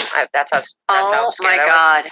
And I sort of backed out slowly. I was trying to seem really cool and cash. And I back out of his room. I got the door open. I walk out to the living room, press the button on the elevator, waiting for the elevator. And he's just sort of standing there looking at me. And now I'm thinking, oh my God, like, is he going to try to kiss me or something? Because now I'm absolutely filled with terror, like terrified. And the elevator came. And I was like, all right, well, I'll talk to you soon. I'll talk to you soon. And I'm trying to be calm. And I back into the elevator. And my heart was racing. And I swear, as the door started to shut, I just said this before, but if he had stuck his hand in it like a movie, yeah, I wouldn't have been surprised. Like that's what I was waiting for. I was waiting for it to be like almost shut, and then he sticks his hand in and kills me. That's what I thought was next on my agenda. And the door closed, and I got down to the main floor, and I just ran 150 miles an hour home, burst into my apartment, bawling. I told my mom I was going to go see art at the Metropolitan Museum, which is so ridiculous anyway, because it was 60. Like really, I mean. And so I told her everything, and what I haven't really told anybody, but well, it's weird. He did call me again. It might have even been later that day or the next day because I must have fooled him to some degree. I don't think he was wise to the fact that I was like, oh my God, I got to get away from you now. And so when he called again on my own personal phone line, I pretended to be my mom, and I got my voice really low and scary, and I was like, if you ever call here again, I swear to God, I will put you in jail. And like I did my mom mad because my mom was pretty scary. And he bought it. He must have bought it. I never heard from him again. That was it. So now, when he's home for those 2 years, wasn't he home for how long? I don't know. I left. Then I was a senior in high school. I remember getting subpoenaed at school. Oh God, I got so you got out the back door. I got subpoenaed by both sides, but because of our family lawyer, I was like a hostile witness on both sides. So and also probably being a minor I made statements and whatever. Then there was this other tragic death. Another girl that I knew and was with that night, she died in a hit and run. So crazy. In October, that was horrible. And then I applied early to college. Thank God I got in because I don't think I could have done more than one application. I wrote my college essay on rich girls talking about cellulite and what a waste it is. And it was actually fun. It was like my first, personal Comedic satire. piece, yeah. It was actually like a comedy bit. Yeah. And I got into school early, so like December, so I never had to think about that again. And then I don't remember most of my senior year. Like I'm sure it was fine. I know I went to Jamaica with a bunch of friends. So, but with the video that I'm talking about, that came out, so I think that was, okay, so I went off to college. Mm-hmm. Some point during my freshman fall, I got a phone call on the payphone in my dorm from his defense attorney. And it must have been freshman fall because I was still 17 when I went to college. And he called and said, I need to talk to you. You owe it to him to testify for him. And I was like, I don't owe anything. And also, I'm 17 years old. You don't get to call me like on my phone at school. Like, this is so dead wrong what you're doing. And I knew it. At that point, I guess I got my courage up a little. But so I think it was maybe that winter or spring. I was at my dad's house. Whatever. My dad used to like brag about it to strangers and be like, remember that guy? That's my whatever, complicated relationship. But I was at my dad's house and it was a current affair. And I remember turning it on. I was watching it. I think we all watched a current affair. Remember? Yeah, it was like 7:00 every night. Yeah, it was like watching Entertainment Tonight or like Extra or Access Hollywood. It's fascinating and gossipy and whatever. And I was watching it and they had this video of him sitting in a room with a bunch of girls in like underwear and all their faces were blurred out. Turns out I know one of them. Met her as an adult. Anyway, and he had a doll, like Barbie doll in his hands. And he's out. I guess he was out on bail when this video was out on bail, which is even more horrifying. And at this point now I'm completely clear that this guy is a sociopath and whatever. And he takes the head of the doll and he twists it off and he's like, oops, I think I killed it. And then he's in this weird voice, like saying like Jennifer, like it was so psychotic and crazy and flippant and wrong that he's joking about. He's clearly joking about doll that incident with a bunch of naked girls. And who are these girls? Who are these girls sitting in a room? 6 of these girls sitting in a room with this guy who's about to be convicted, not even of manslaughter because he got off because they slut shamed her. But like, who are these girls? At that point, at least I had kind of come to grips with the fact that he was a bad person. But I mean, I look at that and he had the same girlfriend for 35 years. He just got out of prison again a few years ago and he got this other girl hooked on drugs and ruined her life. And she's been with him since his trial. Right. Well, that girl, the Sean Cavell, I guess. I don't know. She was in the video. Yeah, she was one of the girls. She's one of the girls in the video. So then he goes to the trial, and like I said before, they destroys Jennifer Levin's reputation, made up a story about her having a sex diary. It was like a file of facts. There was nothing in it. Right. They said that she had a sex diary when in fact it was just a little notebook with people's phone numbers. Yeah, it was and like absurd. Dates of things like going to get ice cream. Like literally nothing about like sex conquest or anything. But it was like on the cover of the New York Post every single day. Sex diary, Jen's sex diary, rough sex diary, sex diary, all the time. About what a slut she was, and she was aggressive, and she was this. Oh, like these were the titles from New York Daily News: How Jennifer Courted Death, Sex Play Got Rough, Preppy Murder. Yeah. Oh, and the other part, okay, that was interesting towards the end was okay. So now the trial is happening, and the jury deliberates for 9 days, and I guess they couldn't come to a unanimous decision, which would then mean they would have to do a mistrial, which means they'd have to do a whole other trial again. So I guess at that point, his defense attorney convinced him to try to do a plea. Well, the family, they didn't and Linda Fairstein, who was the prosecutor, I think didn't want the family to have to endure what they'd already done because it had been so long and so horrible for them and her that they just decided we can't do another. They couldn't do it. And the likelihood that they would have come up. I mean, this guy, he was probably making eyes with people on the jury. I mean, like that's it's like a Ted Bundy thing. Like I really think that when you are good looking. Do you recall if he ever took the stand? He did not. Okay. I don't think he did, but I wasn't there. At that point I was in college and I'd sort of checked out of the whole thing and was doing my own personal journey of damage and yeah.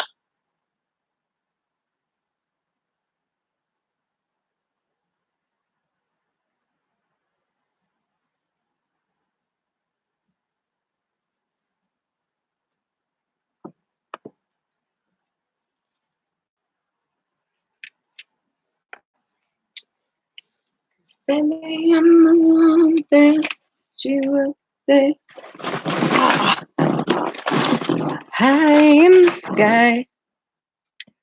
That's what I've been sitting, Nubis.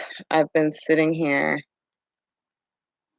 messaging people on Facebook Marketplace about whether their phones are available and researching these Android phones and looking at fucking Best Buy's website because of that crusty panda. And I feel like I've just wasted 2 hours of my life. Didn't get the phone. She messaged me at 8:52 that she doesn't exchange numbers. And do you want to meet soon? But she saw my message the night before, so I don't know. Her phone's been listed for 5 weeks, so thought maybe I could find something better over here. But I don't know. I've had a lead on a Samsung Galaxy S6, but with a heavy screen print. It's like weird. Like people respond, and now they've seen what I had to say.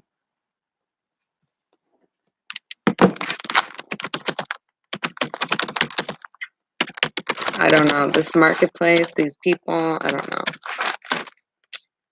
I don't know, but I just want to get it now. I guess I could buy something on eBay. Not going great.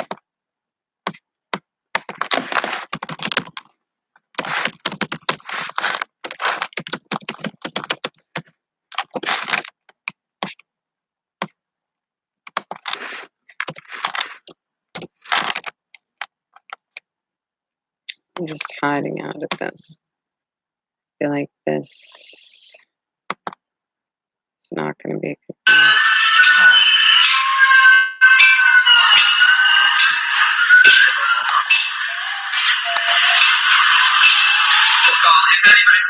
It's called Willie Winsbury. It's one of the child ballads.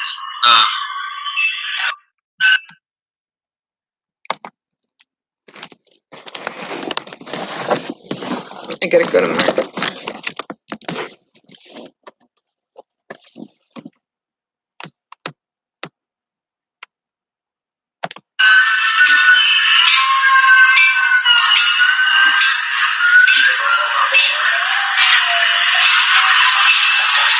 If anybody's curious, it's called Willie Winsbury. It's one of the child ballads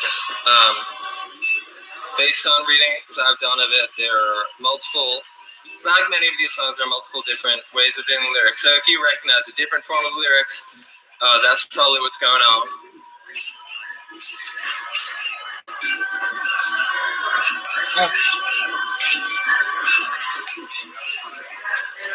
All right. The king has been a prisoner, and a prisoner long in stay, and weary of the mystery, as they lost his daughter at home. What else he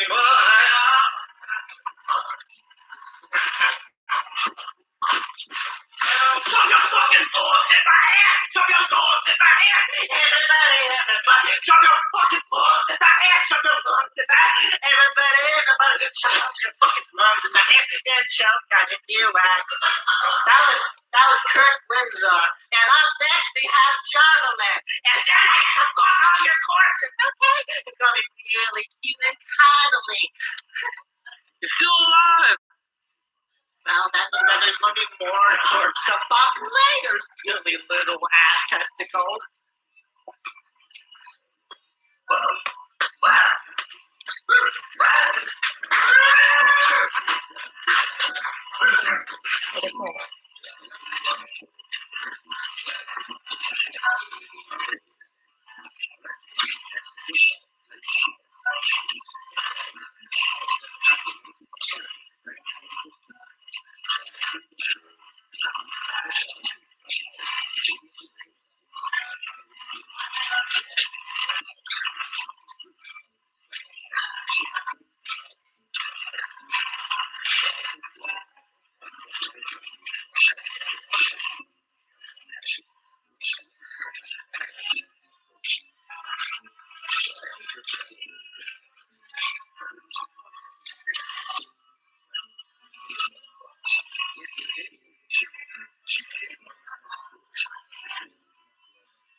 explain it. All right. It's the Ryan Bravo. It's the Ryan Show. It's the Ryan Show.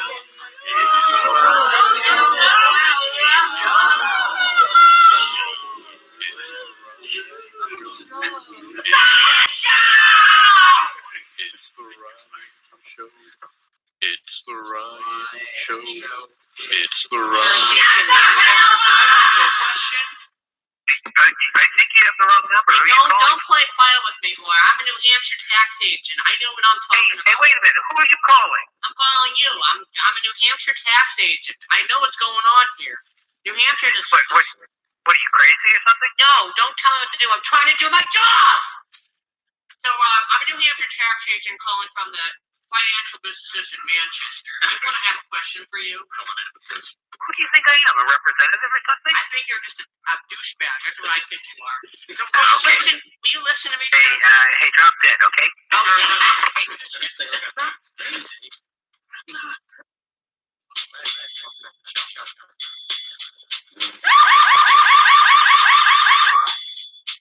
Hi.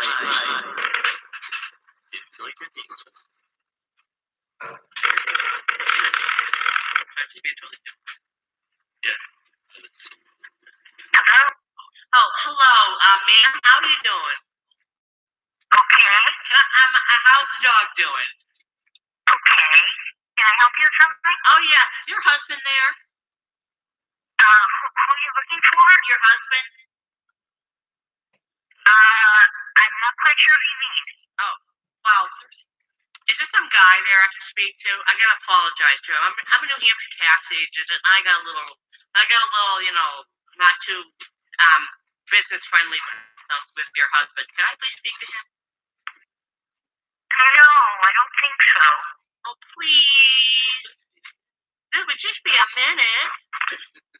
What is it that you want? I just want to say I'm so sorry I called your husband a very bad word. Tell him I'm so sorry, and to make it up, we'll get fish and chips. Is this New Hampshire? Yeah. What town am I calling you guys from?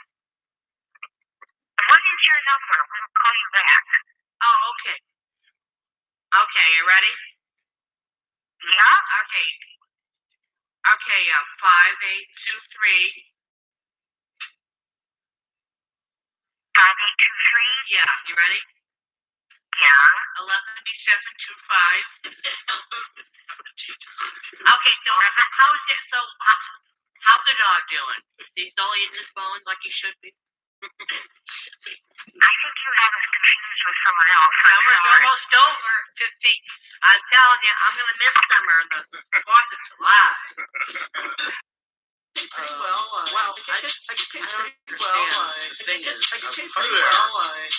can pay pretty well in Spanish. Loving, understanding issues and everything with Ryan. Yes, welcome to my show. We're on season 2 of my talk show, and now it's about sympathy for other strangers. Before I get going, can you lower my voice a little bit, please? Okay, here we are. What is going on is that my wife has just lost her boyfriend in a head-on collision. She's right here in the studio, and I'm going to talk to her. Now, Marge, what happened to your boyfriend? Well, we were just hanging out on vacation, and we were at the beach, and it was a nice sunny day. I remember the sun. I definitely remember the sun. It was a nice day. The sand wasn't too sad. Well, that's a sad, very sad story. Yes, you need a shave, woman. Sadly, it's just very sad for my friend. Yes, it was a very tragic. It was a tragedy. Okay, I think you said enough. Yes. Oh, I'm sorry. I'll never be the same. Oh, we'll be right back.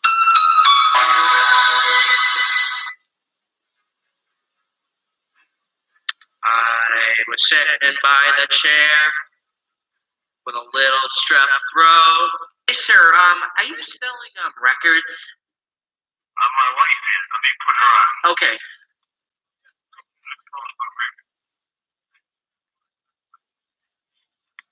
Hello?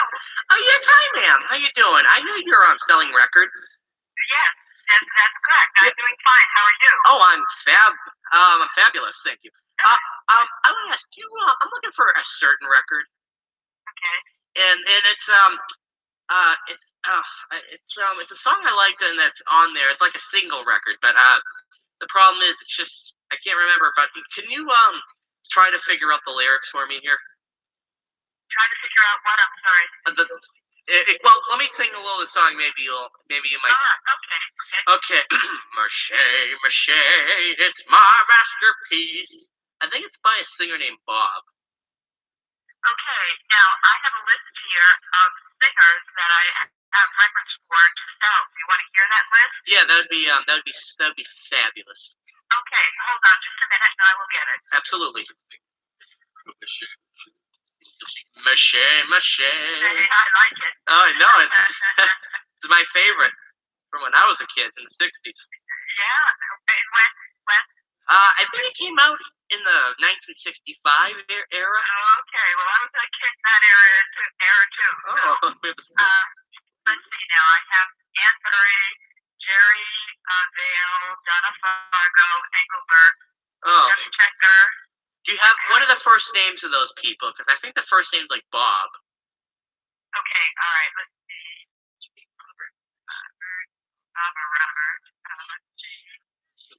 Robert Goulet. It could be it. I don't know. The last name doesn't really come to me. Okay. Robert. No, Rod. Mache, mache, mache. Yeah. My masterpiece. No, that's the only Bob or Robert I have. Is Robert Goulet.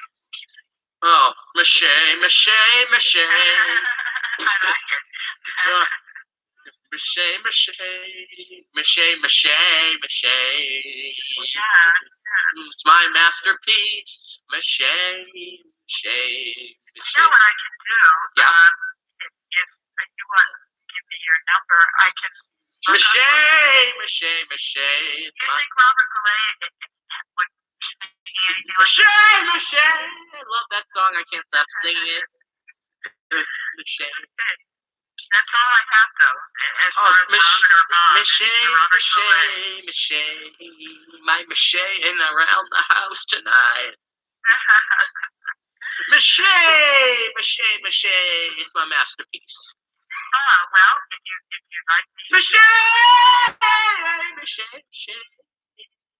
How about that? Okay. Well, if that's great. If you Mache, if you want me to, mache. you can give me a call. Lay. I'll get in touch with you. Thank you for calling.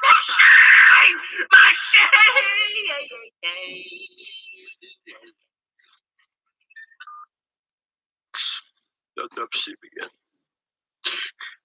I don't even know how to live my life anymore. Because my wife, she's dead too. She got shot in the head by an Uzi. I don't know how to live my life. Santos El Deli. El Day. Mache, mache, it's my masterpiece.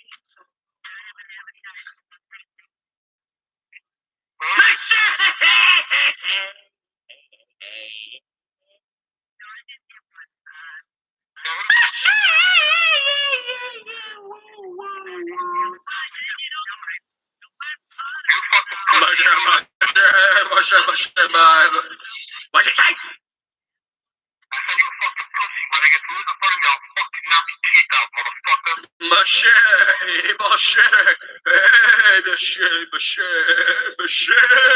mache. Even Elvis sang it. Mache.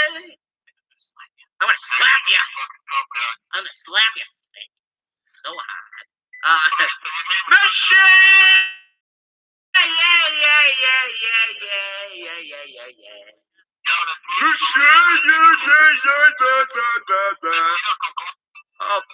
battery died. And now just talk about Valentine's Day. I'm gonna bring you down to fucking hell! I'm gonna kill you with a sword! I'm gonna bring you down to fucking hell! I'm gonna kill you with a sword!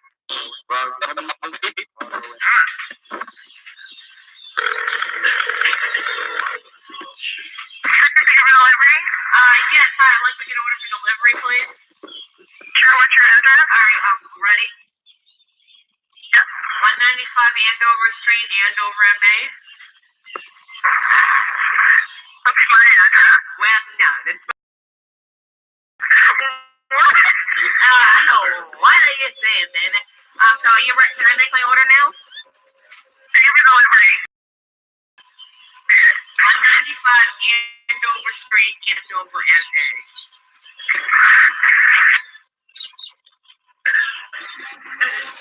Call her back. You can feel laughing. How much people get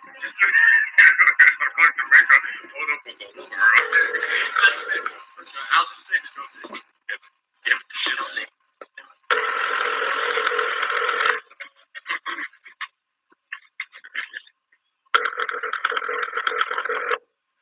Pizza pickup delivery.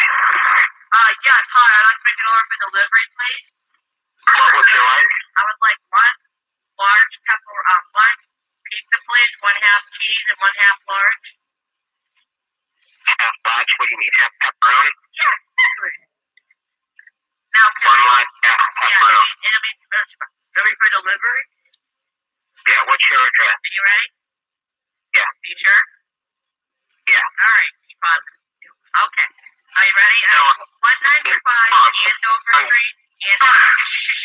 195 Andover Street,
I was sitting there.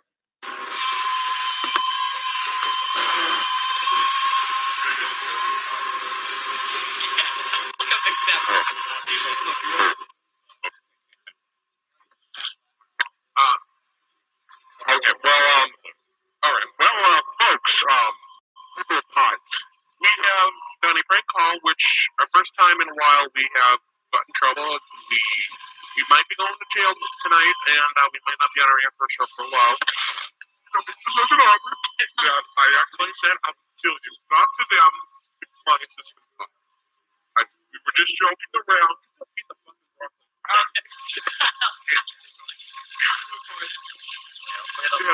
And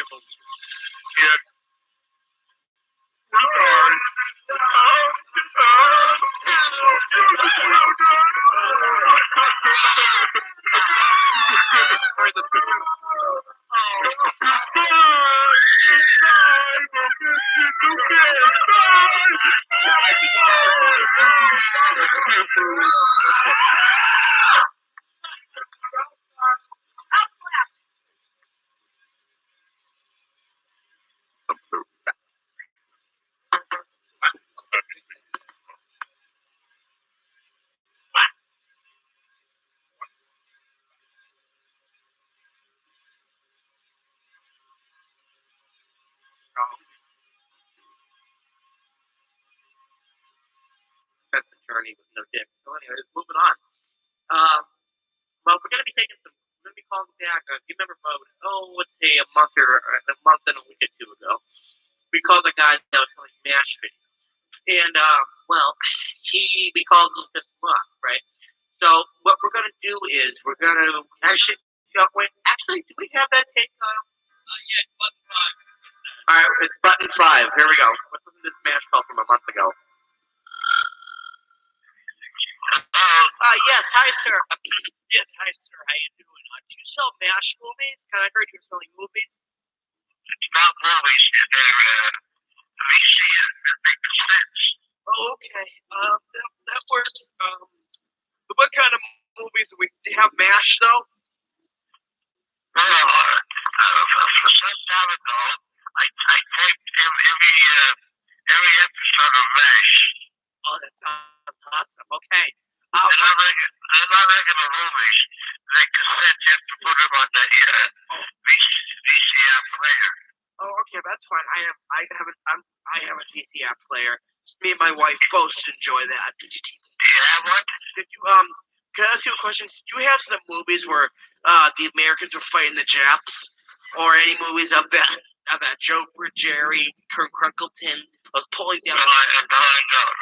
Oh, okay. How about the time when Jerry Simmons goes down to the market and buys a bottle of eggs, but the eggs are in the bottle? Did you buy that? Yeah. Oh, okay. How about the one where do you remember Hot Guy Pierce? He was a good guy. He was a sport. I loved him. He was back in my days. Yeah, no, I don't. Well, like I said, if you have a VCR player, cassette player, that's what they are. Oh, okay, that's fine. Do you possibly have do you have Betty? Do you have Judy Garland videos of her? I have nothing like that. All I have is just MASH. Do you have anything more adult, like my age? You know. I have nothing else. Oh, okay. Do you have anything that starts with the letter P, like prom pet, or anything like that? Like you said, that's all I have. I have nothing else. Okay. Do you have anything that starts with 9 and ends with a 4? Like nothing at all. Nothing. Okay. Do you have anything that starts with let's say an 11P? You're asking for something that I don't have. I can't. Do you have a movie that has flour in it, like Pushing No, Daisy? like I said, I have nothing. Do you have Spider-Man, the Return of the Credence? Oh boy, that didn't go too good. Come on, put it up. Boy, that didn't go too good. We called him back, and it just went out of the oven into the fire. So we're gonna have to really have our deep apologize and go to and his wife just died. Give us our deepest sympathies. Let's listen to that call.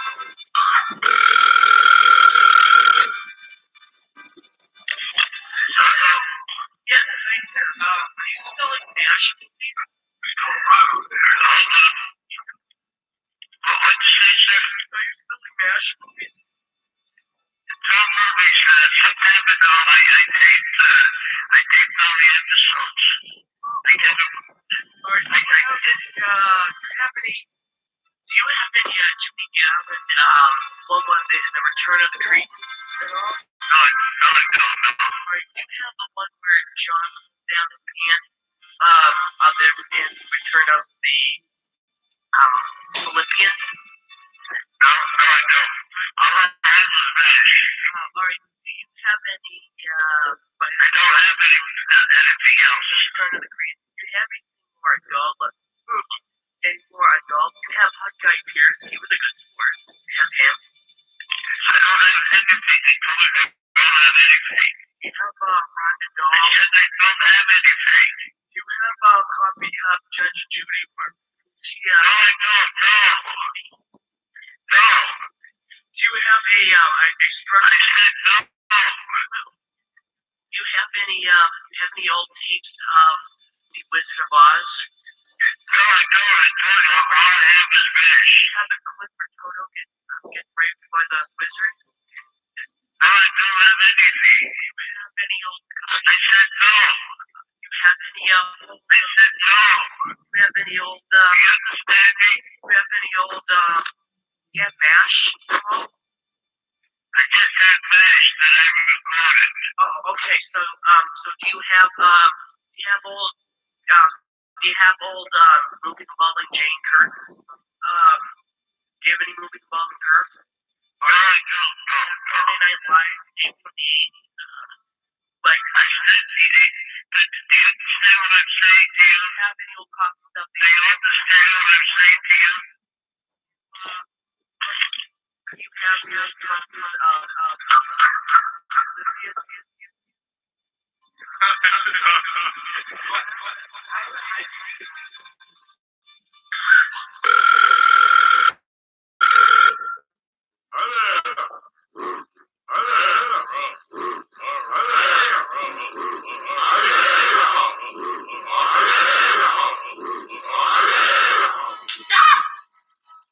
Shirley Johnson, take one.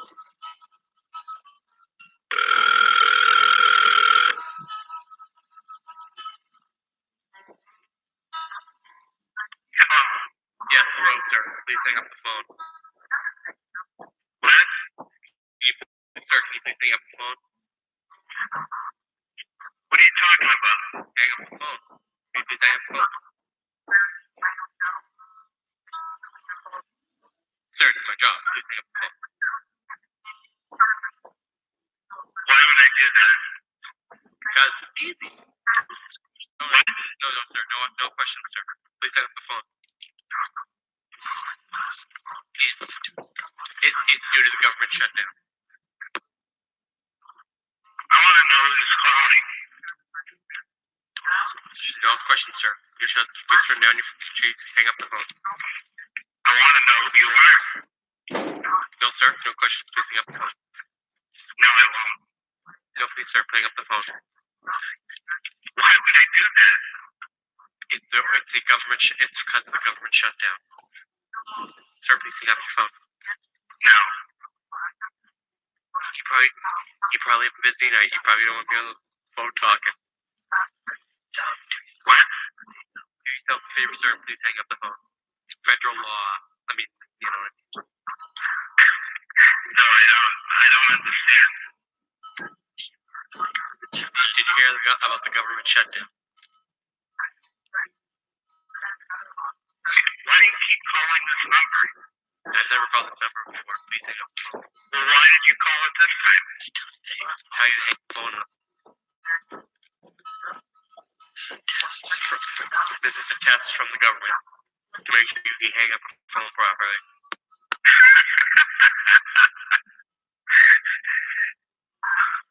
This is no joke, sir. Please hang up the phone. Copyright 2013. Sir. Yeah, please hang up the phone, sir. Why would I do that? It's government order. Government shutdown. You're baloney. Don't use that language, sir. Please hang up the phone. Government order. I don't think so. Yeah, it's government owned by my boss. I don't think so. Even though President Obama has urged. Sir, I don't know. Please hang up. Yeah, sure. Sir, I'm not going to sleep tonight.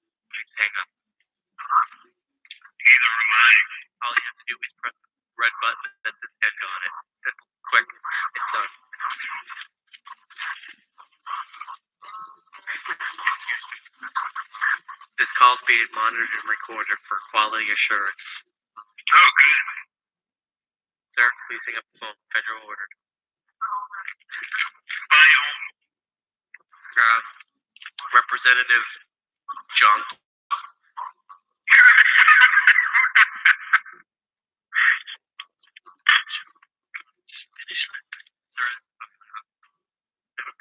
He finally hung up. Remembered that what we're talking about, our topic is about, our topic before we do calls is about George Bush. Before that, in 97, at the time we had Bill Clinton, and before that, I think it was Jimmy Carter. George Bush Sr. was before Bill Clinton. Damn it. And then when did Taft do his turn? President Taft.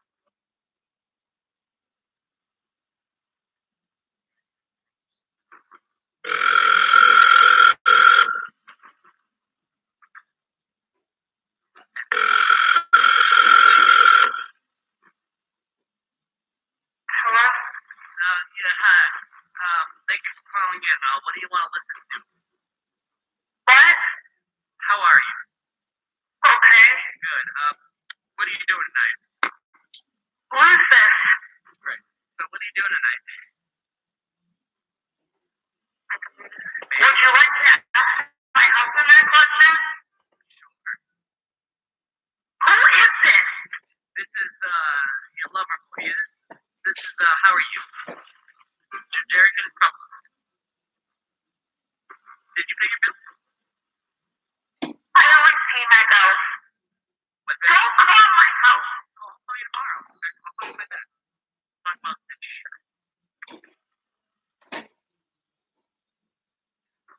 Can I talk to your husband now? He might be.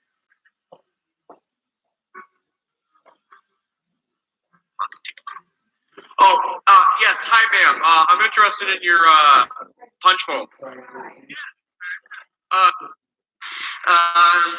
Yeah. Okay. What I'm trying to say is, Oh, Ryan. Come over here.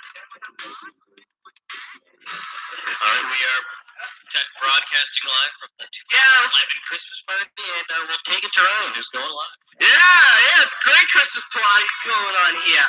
Having a couple of eggnog, a couple of snuff, and boy, it's going great. It's going good. It's Christmas Eve, December 24th, 2011, about 5:30 p.m. And well, it's good. It's going good. We were taking pictures of Kyle jumping on Ryan, trying to jump on.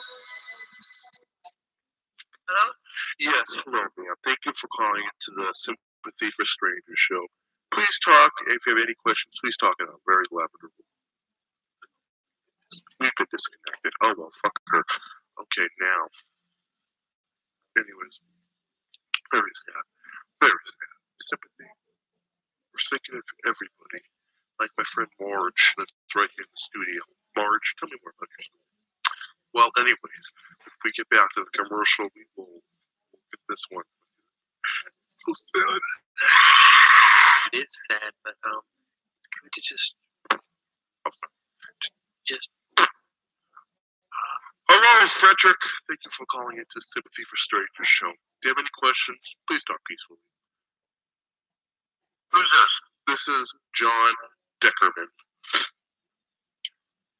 You have the wrong number.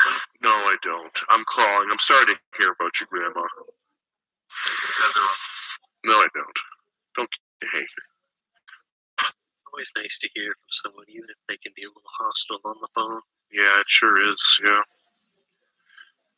For God's sakes. I had the wrong number. We call him now. Hi. Thank you for giving me a call. I can't just call my house.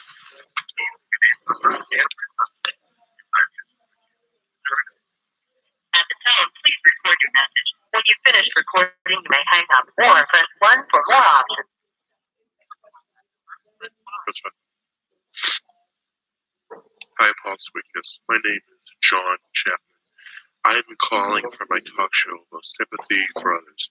And don't confuse me with Johnny Appleseed, please. Please, please. Anyways, before I lose my patience, I just want my dearest fear. I'm sorry for your loss. Bye. Coming up next, can yogurt save your life? Question. I'll be right back.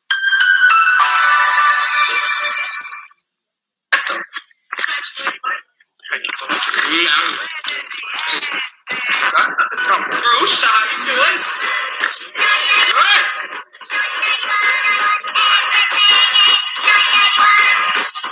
Okay, are you ready? Start.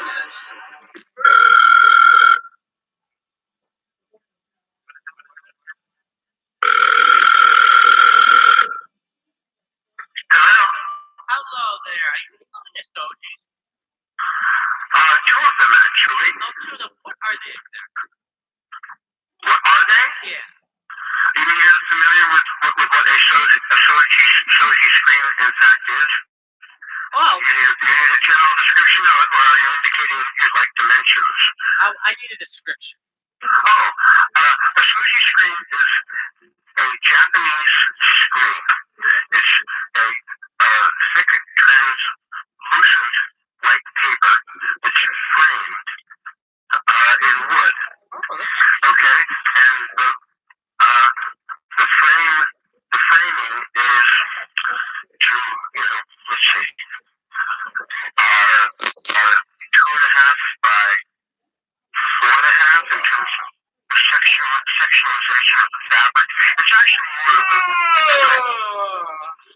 And there's some of these are hinged so that they're freestanding. Oh, go on. Hello? Sorry. Hello? Yes, yes. So that's what they are. Okay, well, that sounds awesome. How much you asking for them? I believe you saw the ad. The price is stated right there. Don't get stingy. How much is it? There's each one is $75. Well, well, I'm not sure. Oh, okay, 75. So, can I slash that price a little bit to like 65? Maybe. Can you take 6? Can you take 70 for each? No, All right. How about 70? How about 69? you don't understand. They're very well made, and I also have someone that I've already made a date with tomorrow morning to come and look at them. And sounds like a much more serious person. Okay? And was not willing to haggle. So I think we'll leave it at that, okay? Thank you very much.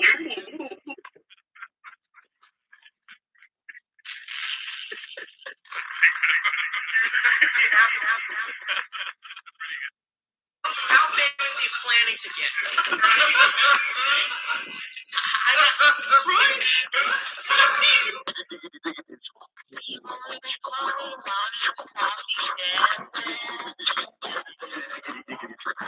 And now your next candidate.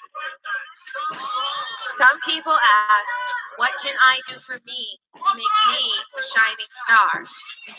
What I ask you is, what can we do to become a galaxy? If you choose me, I'll make all the vending machines free. We'll have little pictures of Sunny D in every math class because we all break a sweat. E equals MC. Boy, is it hot in here. I'm going to install 16-inch oscillating fans throughout. You know me. I'm a good guy. Harmonize. Yeah. I am a new candidate competing against Amy. What I'm going to do to improve the school is by importing 50 gallons of beer, 50 gallons of beer in the snack machines. Sorry about this. Next, we'll see you after class, Mr. Cousins.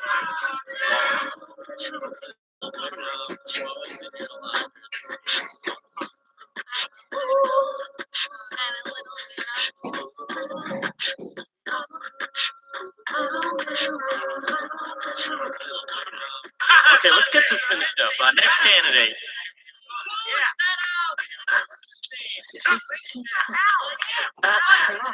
Simi didn't know you so much, but I want to get to know you. I think this school is so good, but there's a lot more place to go. I hope we can see through each other's differences, and I promise to have even bigger things of safety and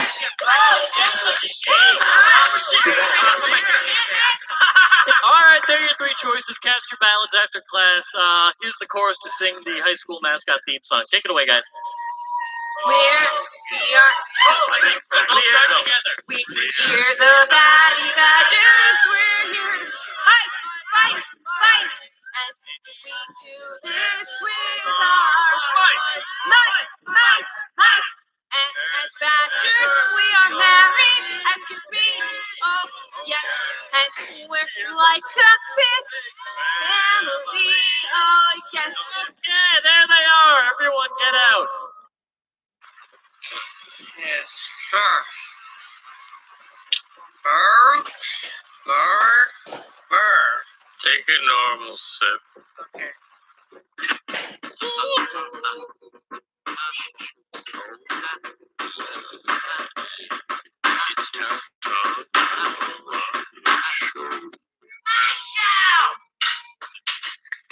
Welcome, we got somebody on the line. Sorry, friends, weekend. Hold on, they're coming up right now. Yeah, hi. Is this, hold on a second, please. Are you the premium cigars? Yes. Oh, good. Hi, what do you guys sell? What do you mean, like brand names? Yeah, exactly. My wife's looking for something good because my wife's birthday is on August 17th. Oh, okay. Yeah. Yeah, just go to Klein and talk to us. I mean, we check tons of brands. Oh, awesome. Yeah. Great. She'll love this. Tell me. You're the Tobacco Haven? Yep. Oh, wow.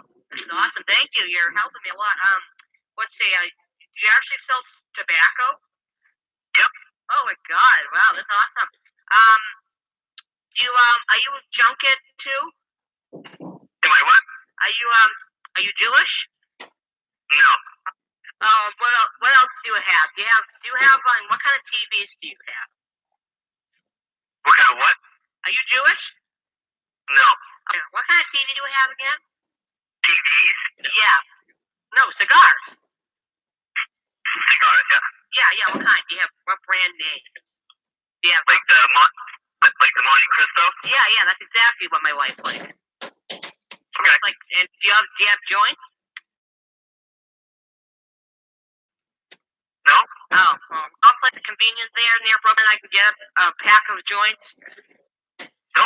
Okay, well that's it. So what kind of cigars do you have again? Whole bunch of them. Oh wow, can you explain them to me? It would be better if you just came in and talked to us. Oh no. I live in California. It's impossible. I don't even know where. I've never even heard of Brooklyn name until I looked at what paper. All right, so can I ask a few more things? No. No, please. Could I? Come on back. I wanted to say at the end. I'm gonna report you. Hello, Tobacco Haven. Hi. Can I ask you a few questions about your items? So what kind of things do you sell? We're a tobacco store. We sell domestic premium cigars as well as Oh well, that sounds very good. What kind of brands do you have? My wife's birthday is August 23rd. I just want to know. when you say brands, so Like anything. Like do you have Huffy, Toffee, apples, bananas? What do you have? we have tobacco. Oh, tobacco. Yeah. Brands of tobacco. We look for brands of cigars. Hey, don't talk over me. I eat tobacco for breakfast, to be honest with you. But no, like seriously, what brands do you have? I still don't understand the question. I'm sorry. Well, are you like stupid? Did you know all your grades? I'm sorry. I'm on this new medication that makes me be bad to people. I love you. So, like, why do you have a big moose on your front of your place? I'm sorry? Why do you have like a big moose in your front of your place? That's a logo. Oh, that's your Logan? Well, simple fix it, because the moose looks terrible with a cigar up its nose. Well, it looks like it's up its Why do nose. you feel that way? It makes me feel nauseous. I hate that. Change it right now. All right, so can I ask, what are your TV brands? Do you have Samsung? We don't sell TVs. What? What the hell are you talking about? It says feature. Oh, well, you sell big screen TVs. You're getting me going. Okay, so you're on Route 13. That's right. Oh my God, I hate Route 13. It's too busy. It backs up like hell. But do you sell fishing rods? Next door, the convenience store does. Oh well, you should, because you should compete against those assholes. Okay, so most people smoke fish. All right, what else do you got? Do you have coffee? Do. Oh my God, well I hate coffee. It makes me want to throw up. Okay, do you have what's that, sir? I'm sorry? Don't talk over me. Do you have If candy? you're gonna yell at me, I'm gonna hang up the phone. Okay, well no, you're yelling at me.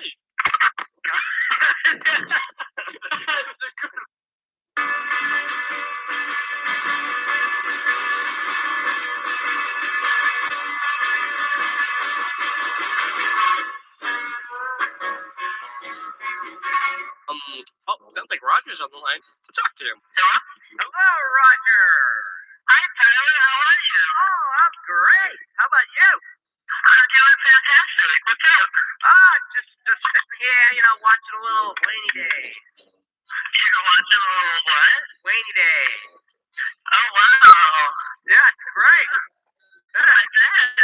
Yeah, and a little Louis, too. Louis C.K. Yeah, I'm talking about, hey. You sound like a 50 Blair's transatlantic accent. I know, huh? I have a little too many beers, so I'm kind of winged up, so that's why I'm talking too hard. Oh, cool. I know, huh? What can I do for you, huh? Well, I don't know. How's your summer going? Are you still working and whatnot? What's that? All right, well, I'm going to class, but I will talk to you later, Tyler. Okay, I love you. Yeah, see ya.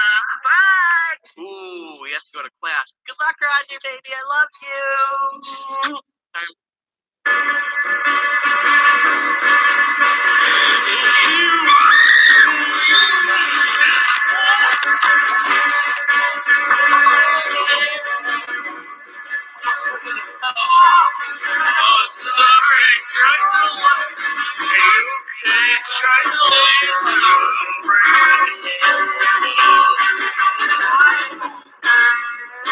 Out this album with one more call. Can I say something? Can I sing a little song for them?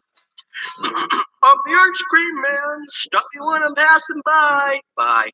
Oh, look at that. Roger's back on the line. Let's see what's important. What are you doing? You had a strip club or something? No, but that's a movie. Oh, what movie you had? You had Grand Slammers or something?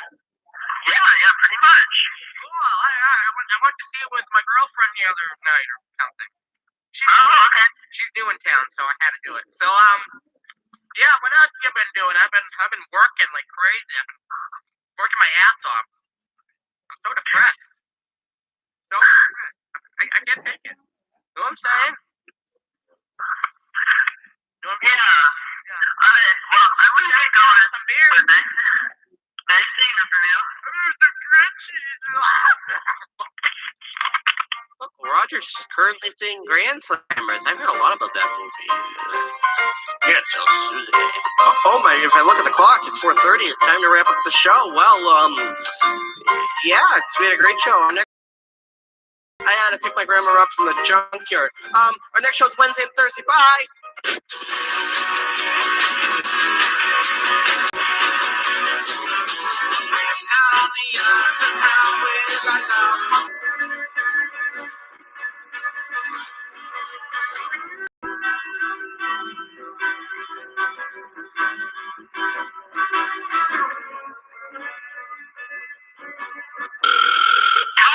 Oh, hi, ma'am. You selling a cheese dish? Am I what? Selling a cheese dish? Who are you calling? You. A cheese dish. Do I have a cheese dish? Like for what? For cheese, of course.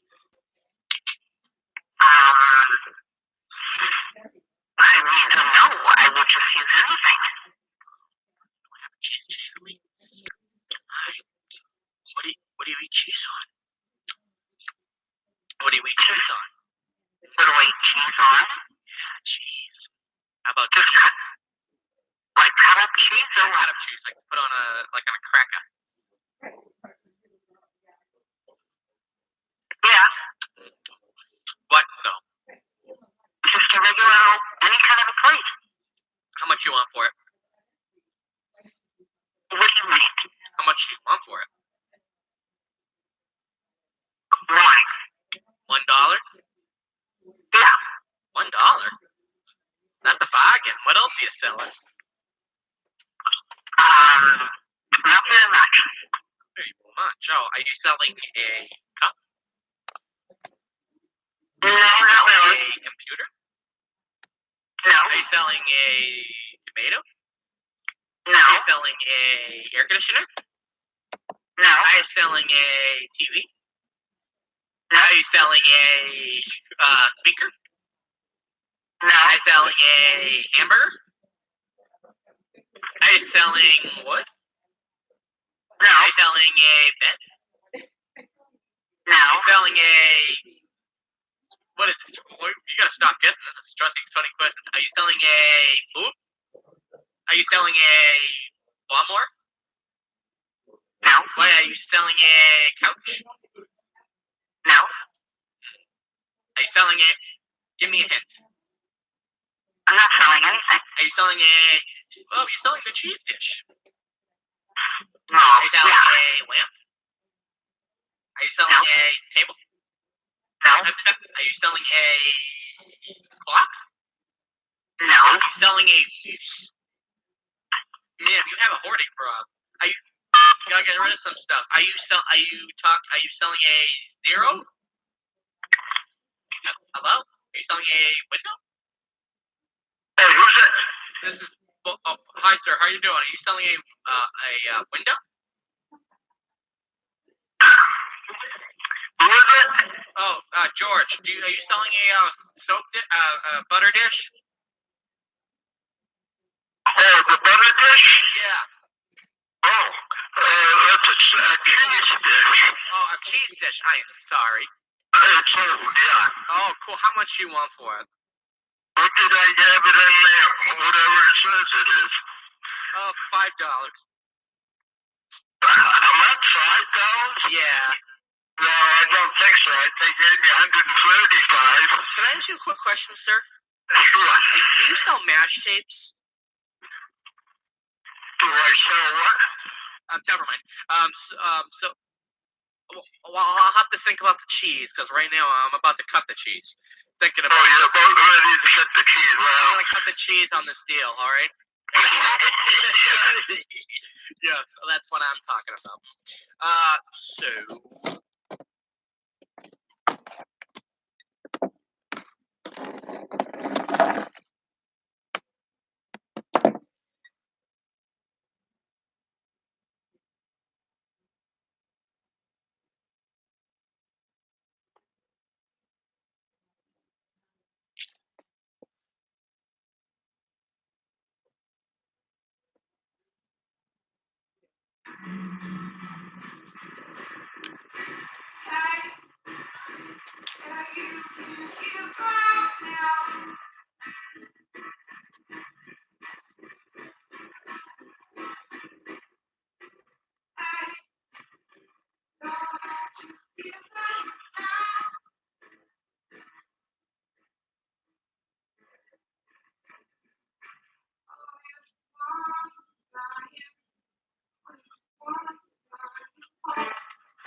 sucks.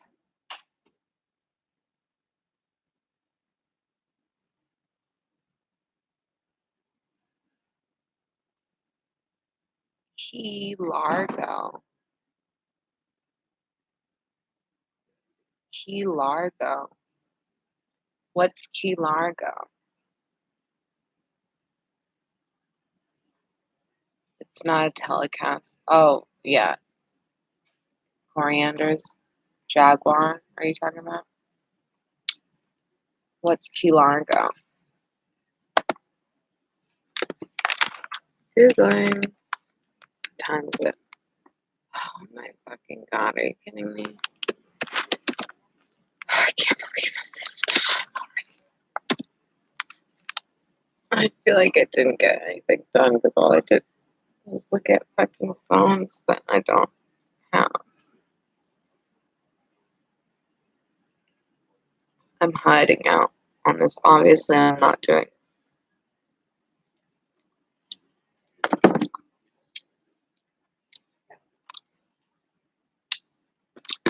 a live stream show. I'm doing a art hideout. What's Key Largo?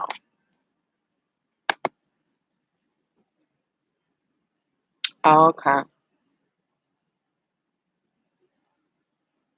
Oh, I haven't even gone into my Discord. I've just been, seriously, I have like 18 tabs of fucking Facebook Marketplace. And then because I don't know what any of these phones are, so I have to look up, I have to click on phones that I think I might be able to afford. And then I have to look up the phone and read reviews about it and compare. Oh, this is why I don't get a phone and I don't have a working phone. And I've been using Apple products, but I want to change.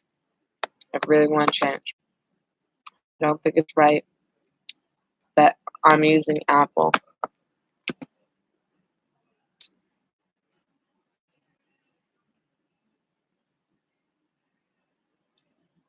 The amount of butter, I'm doing the egg fast again.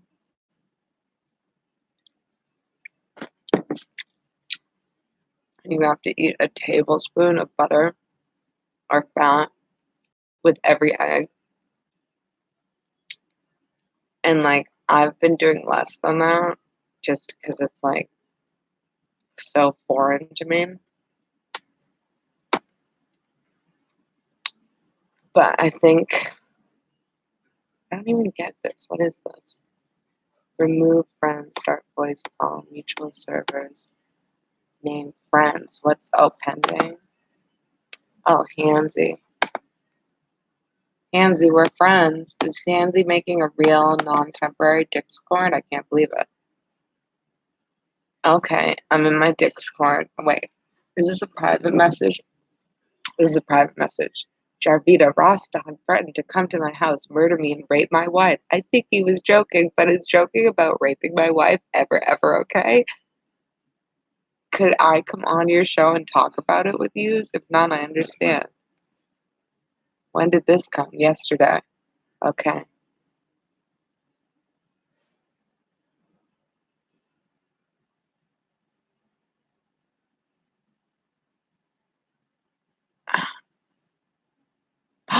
Oh my fucking god. Fuck.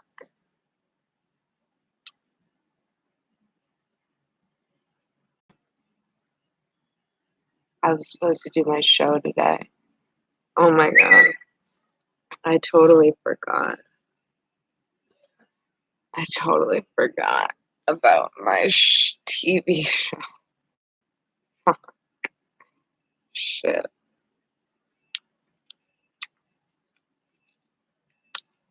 I can't even get there in time. And then I have to drive there and drive back to Lynn for Paul Anka. I've already driven like 3 hours today.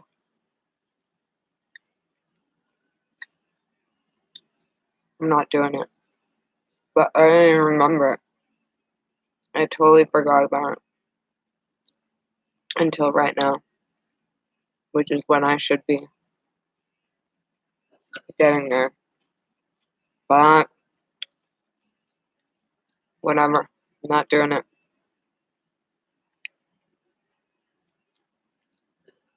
Shit. There's not enough time in the day when you're taking. I shouldn't have taken the inn for this show. That's the real thing.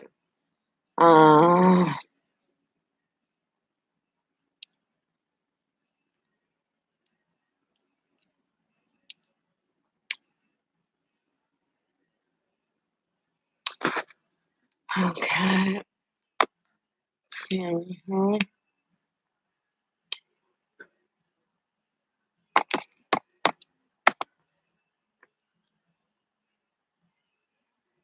Huh. Lauren Call.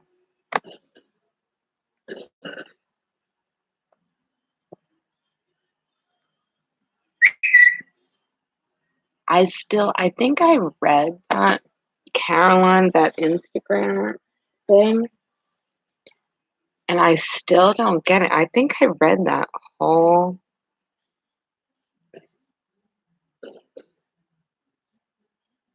article.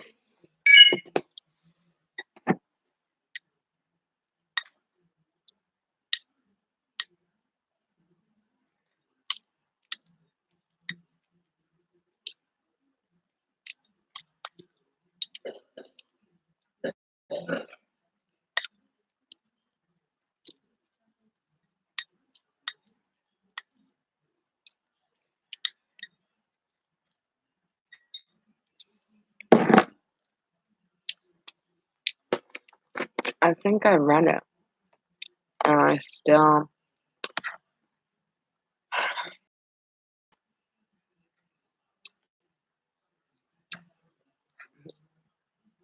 don't get it. Like something happened.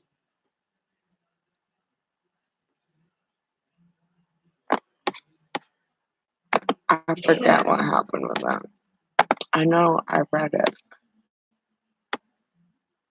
Very confusing. Why does it say? Oh,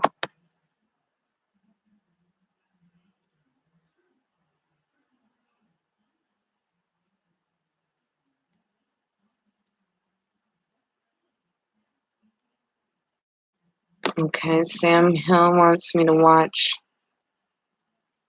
Pop Vulture's stream from last night.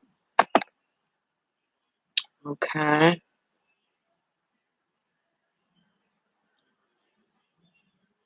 YouTube.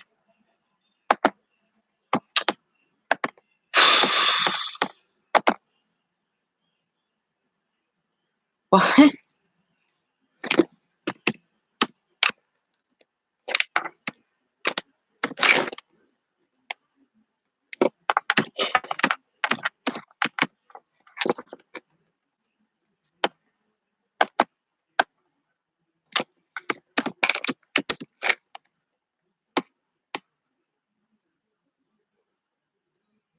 Hoxbox. Did I say that? Did I say that Hoxbox is a drug addiction? I don't know. Oh my god. Oh my god. Oh my god. The things you can't unsee if you look at Thomas Daly's fucking Discord. TD Gardens. And then it's like, why am I still watching this? Oh my god. Oh my god. Oh my god, I can't unsee that. Oh my god. Oh, my life has just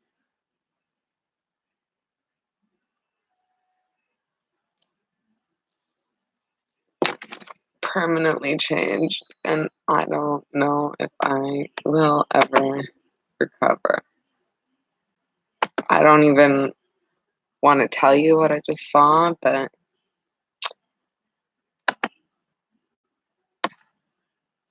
it involved fish.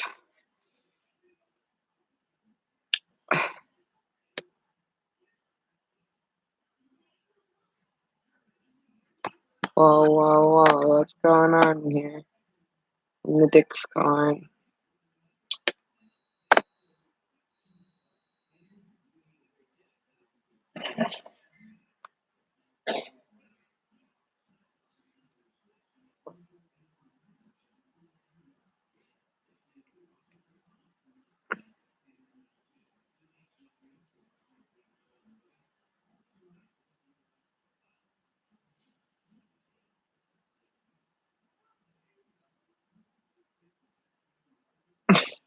God.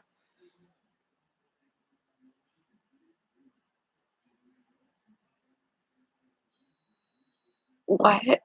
Does Sam Hill have a failed first marriage? I missed that before. I didn't even see that. And how are we going to play music together? Oh,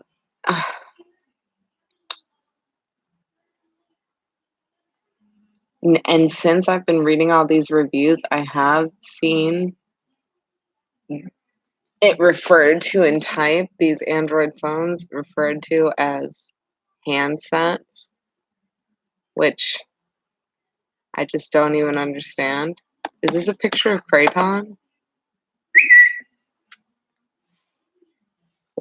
Mm.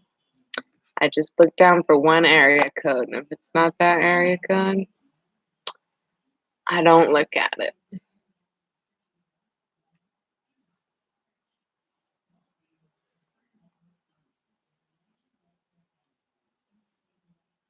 No phone. Whoa.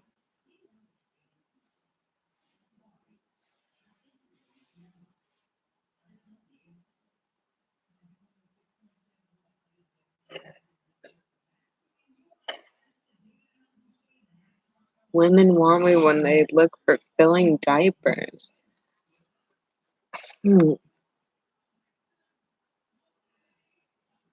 Okay, there's a lot going on in here. What's this?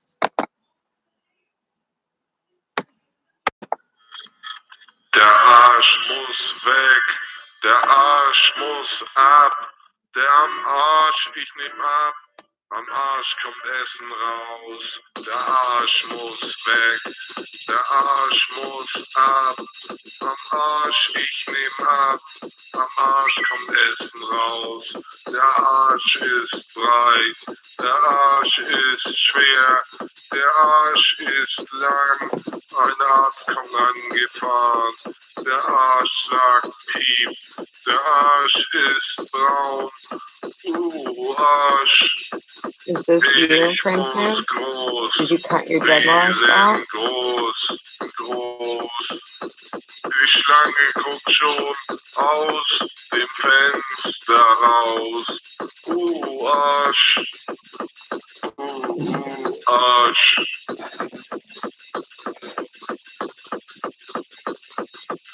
Ich muss groß, riesengroß.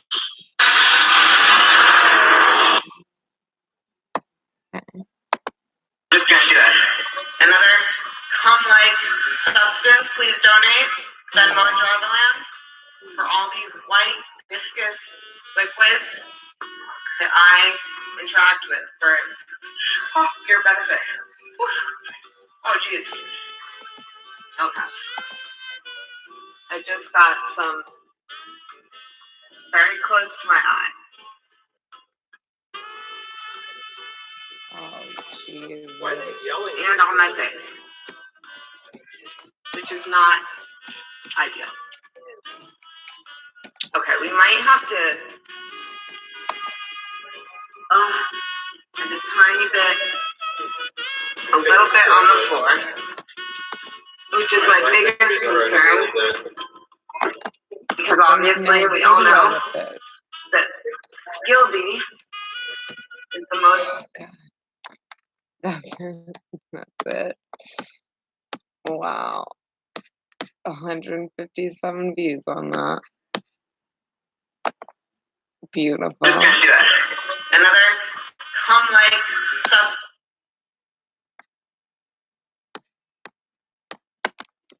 Unbelievable. So much going on the internet all the time, isn't there?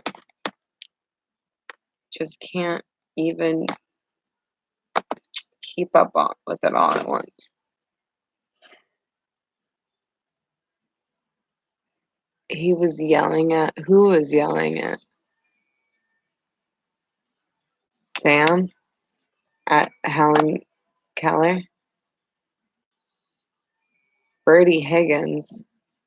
Who's Bertie Higgins?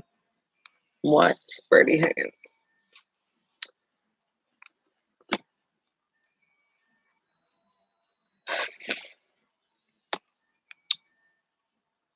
Uh,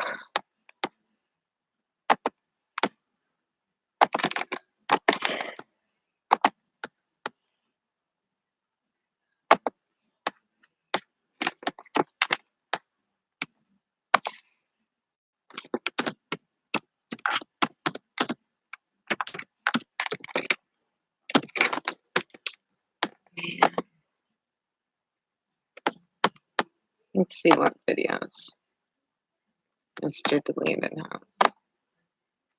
But there's no, he could have included, if he worked harder on that video, he could have had, what? Is this his only video? This is his only video, is Java porn on YouTube? Well, I feel like I helped somebody then.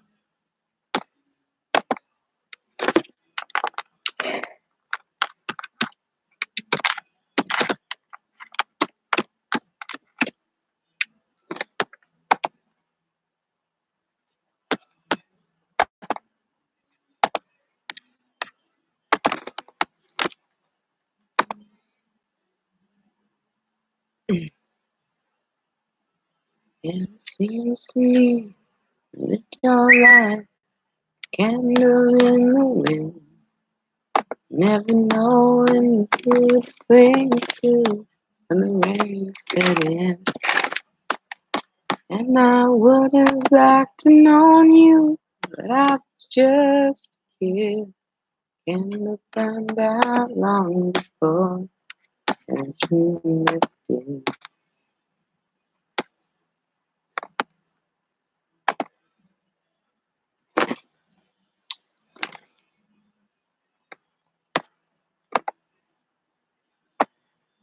I'm so far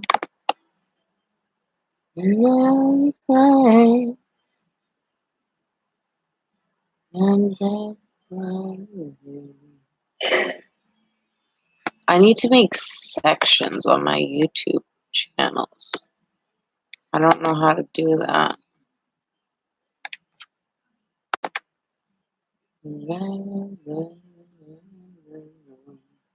Huh. You lift your life like a candle in the wind, never knowing who to cling to when the rain set in. And I would have liked to known you, but I was just a kid, and found out long before that you lifted. Artist is out.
I tried to make an old timey video.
Oh, I'm gonna post that on Dick's friend.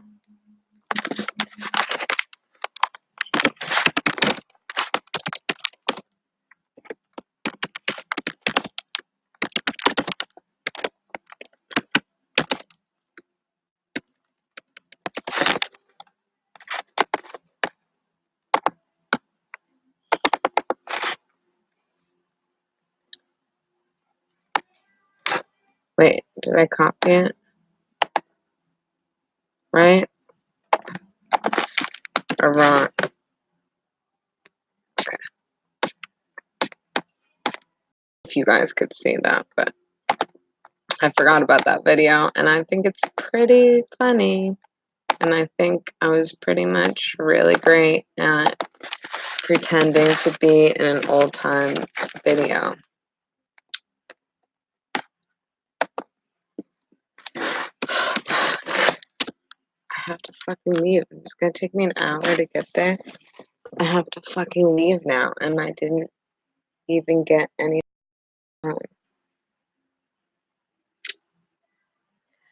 You know what, Fram?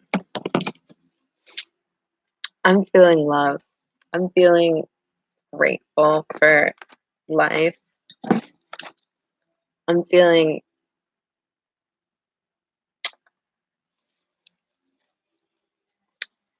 like I'm here for a reason and I can achieve things, you know?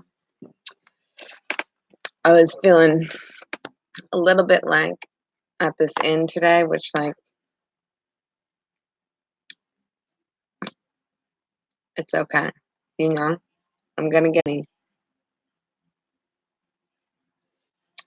money for being there today. Maybe I won't be everywhere in the future, but I'm feeling good. Same for me.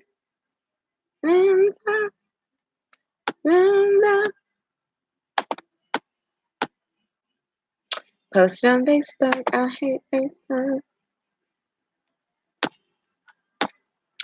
LJ. And then the other thing with Facebook Marketplace is like,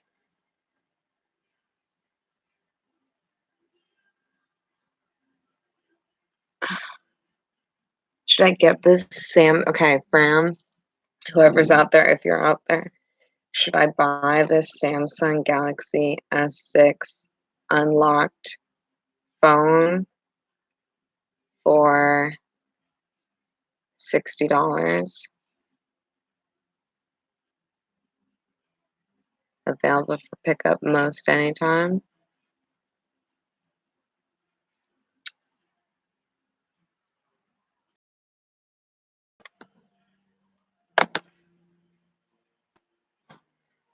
Should I get it?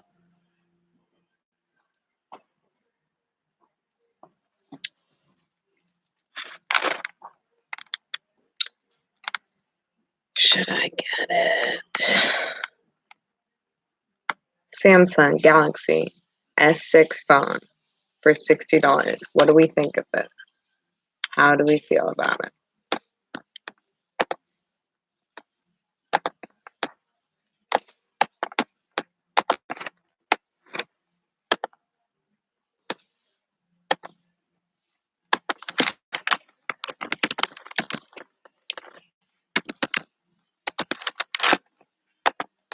Mommy, I'm thinking of your body. What? Why can't I tag Jarland? Okay.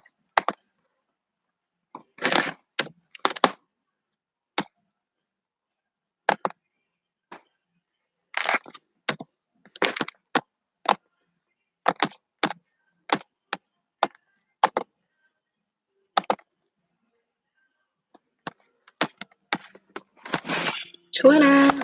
Oh, there's so much I have to do. And I can't do any of it. I haven't even worked out yet. And I have to work out. I mean, I have to do my 22-day abs. This is day 3. And I can't stop now.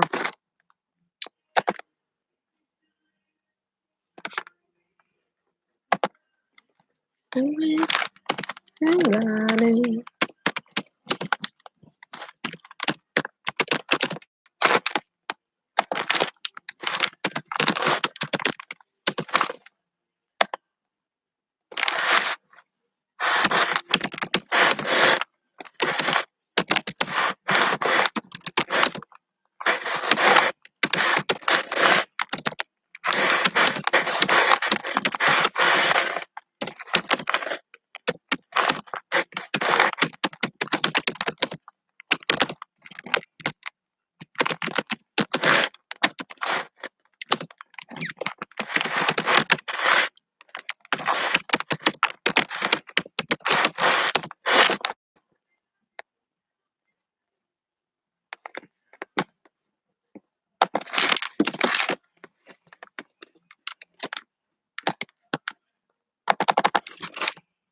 Making so many copies and pastes, asking questions but not looking at the chat. What can I do though? I got so much to do. Wake up! And I want to play. I want to play my guitar.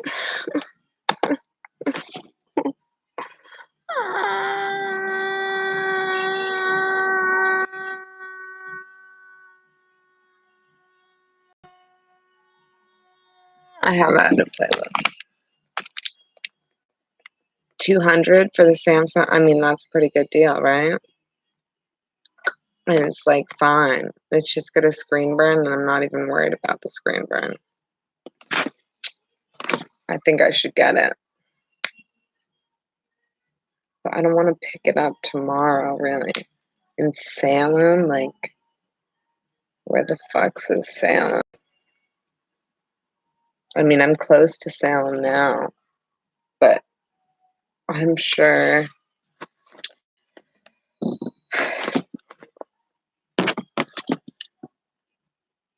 I don't know how I'm gonna pick it up tonight. Let's see.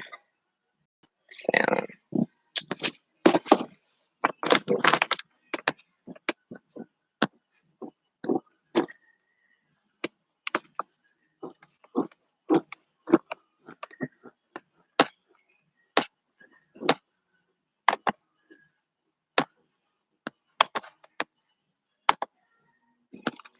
Being born gone and hiding away from the rest of the world. I wanna be one to walk in the sun. Oh, girls wanna have fun. Women's.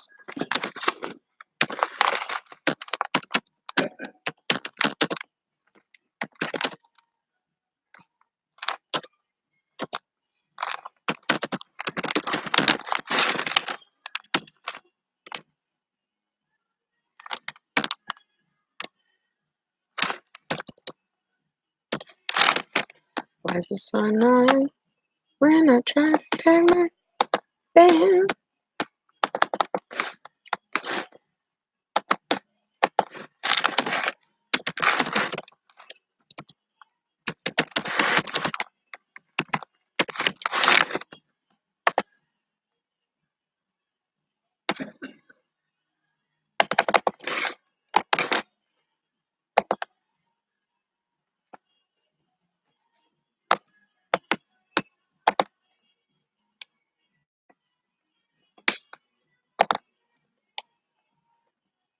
When the working day is done, I want girls just wanna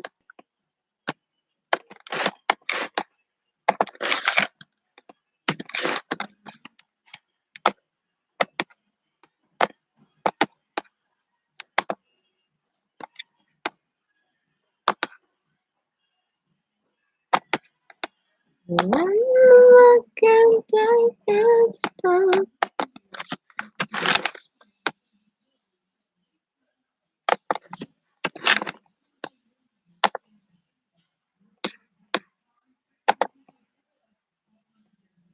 New England music farm. Okay.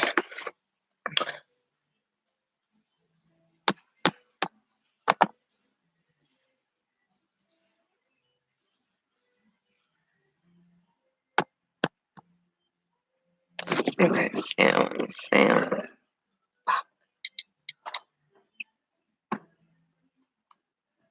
I don't even have time. There's no way. I like brought stuff in here, but I mean, I guess maybe if I get this phone, then I guess I did that. It's like, who has time to fucking check all this stuff? It's like, I can't eat, like,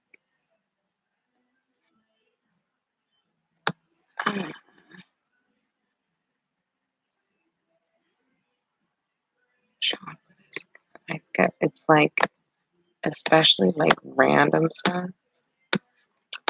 When people ask me how my day is going, it's like, I'm never gonna answer that. Ain't got time. Okay. Uh, uh, uh, uh, uh, uh, uh, uh, uh, uh, uh, oh, Twitter. Tweeting.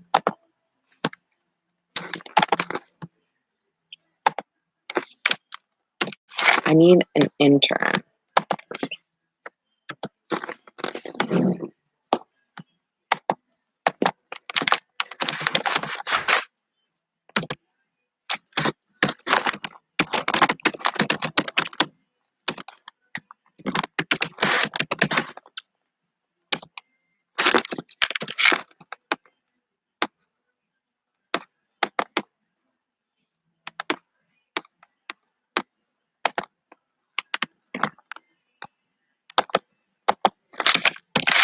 Who likes it when anybody calls them senorita, though, honestly? Like, I heard this song and I'm like, really? Really? Do you really like it when he calls you senorita? Because I feel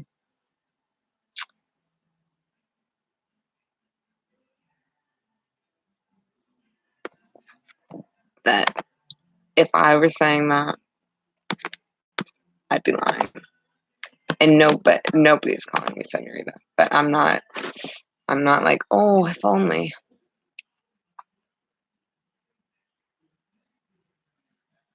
You think I'm a witch?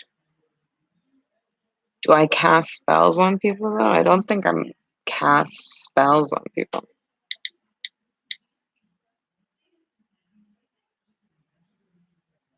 But I have been accused of being a witchy woman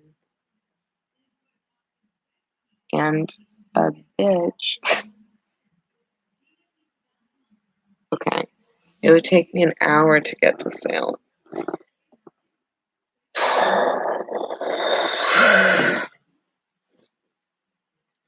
Maybe if you're Mexican in Mexico. No. Well, there's a thought. I think I gotta eat 2 more eggs before I go.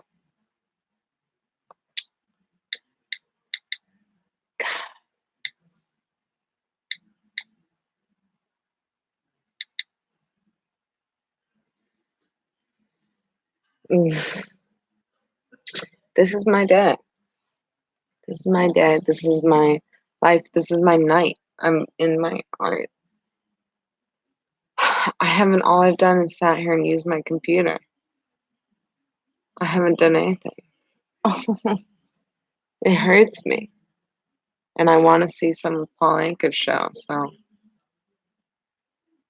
looking indifferent at eggs, whatever that means. It's going to take me Starting route to Lynn Auditorium. an Head hour west on still. Western Avenue. No, and I have to figure out who's playing. Do I want to work at Lynn Auditorium? And, like, why is everything an hour away from everything? That's the state of my life. Lynn Auditorium schedule. Shit. And now, like, everything that I brought up here, which wasn't that much, but like, I didn't do anything with it. I'm just gonna have to bring it back out, put it back in my car. I was gonna clean out my car. Who's Gilberto Santa Rosa? See, I can possibly do. Oh, is this the Spanish thing that we saw the commercial for?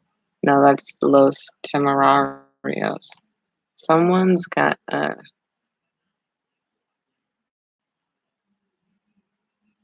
Gentleman of Salsa. Herman's Hermits, though, are on Saturday, and I could do that show.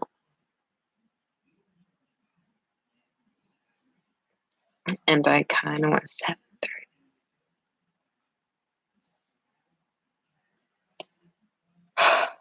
George Winston. MFA exhibit time. Okay. All right. What else do I have? I'll leave you guys with something because while I make my eggs. Let's see. The pool bucket one is funny. Because I felt like, because I had those shorts on with that bathing suit, and my dream was to swim in that bucket or make that bucket into a boat. And then I was like, look, I'll make it like an old-timey video. So I was trying to, I think I did a pretty good job just matching what I'd seen on TV with like my mind or my body, you know. Do you know what I mean? Do you understand what I mean? You get what I mean?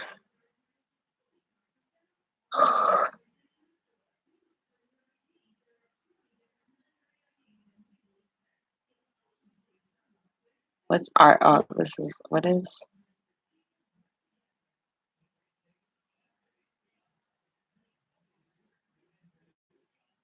Camping jeans, right? What's artist is out?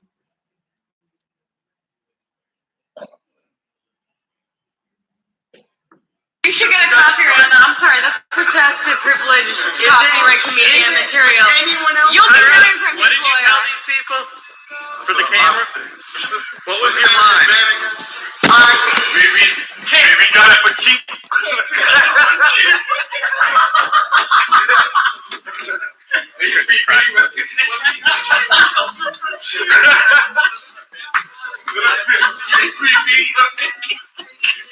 I know that's a tough time, man. We're currently mourning, and we would we all mourn. appreciate at this time. Like, if we could just like mourn in here, like we would really appreciate that. I'm surprised you guys not watching group porn this year, you know? Group porn? What type of porn? Group porn? Like Groupon for pornography? I'm actually wondering. Okay, I love you guys. This is Tyrone's manic high eviction tour. I wish that was while you were filming, Stu. That was actually the grip when you yelled at. Oh.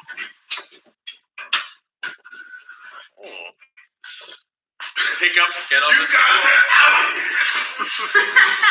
Who's gonna clean up after these artists? Oh, there's shit right here. They looking at porn. Can you talk about how artists are awful? This is what they look at. This is what I think it is. Yeah, that's gay. Oh no, it's too. Oh, okay, sorry. I know. So, what? Have you never been in a gangbang? You don't even know what it looks like. I know. I've known about it. What is wrong with you? And then his goddamn car. Oh, this is weight loss. So. Who the fuck listen? Tara, talk about this is what these scumbag musicians leave behind and how awful they were. They're taking some what is this? Mango drink? Patented African mango. Lose up to 28 pounds in 10 weeks. Increase metabolism and energy. Effective apricots. I need this for my own personal reason. It's all bad. It's all bad. Is that a sex thing? What is this? What the fuck is this? What the fuck is this? What's this? Well, look at what it said on it. You didn't even look at it. Oh, they got a deal. I don't drink them.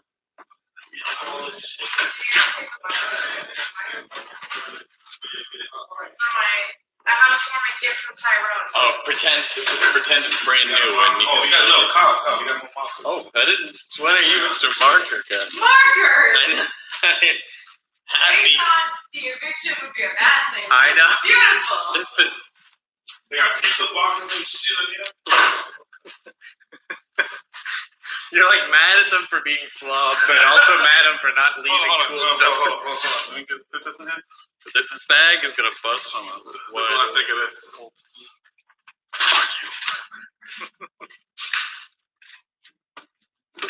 You're taking the format. You still got it. Give it to the friends.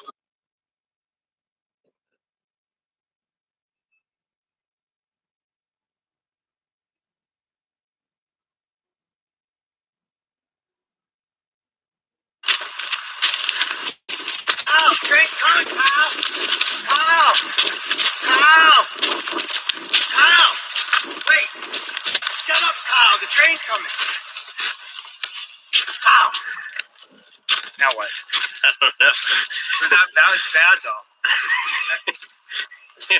No, okay. How about like it'll be like I'm just road tracks and I just come up, but you're just like a rambling type of Cree. We don't know if you're real. You're just kind of like you just exist out here, and you're just like talking of prophecies, and you're talking about trains and how you know. So, I'm glad everyone came tonight. I got this. This is like a something, right? That sounds like something. Maybe that, or like maybe it goes like, or like, no, like it could go like maybe like that. You know, like maybe it goes like that. Oh yeah, there. That's right.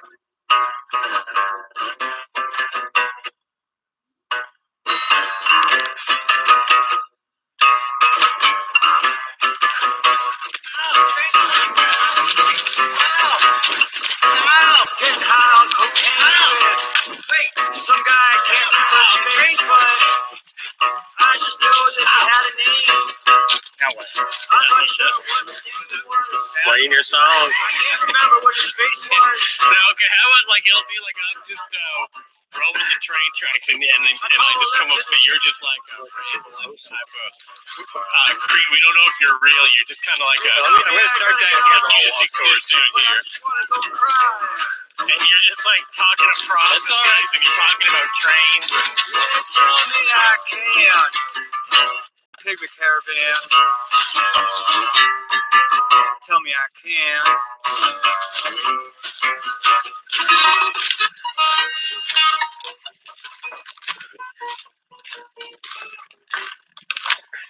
Very nice. Alright, Kyle, I gotta go find that. Okay. Very nice. Alright, Kyle, I gotta go find that. Well, now you tell me. Yeah. This is why it's so cool. I don't know what happened though.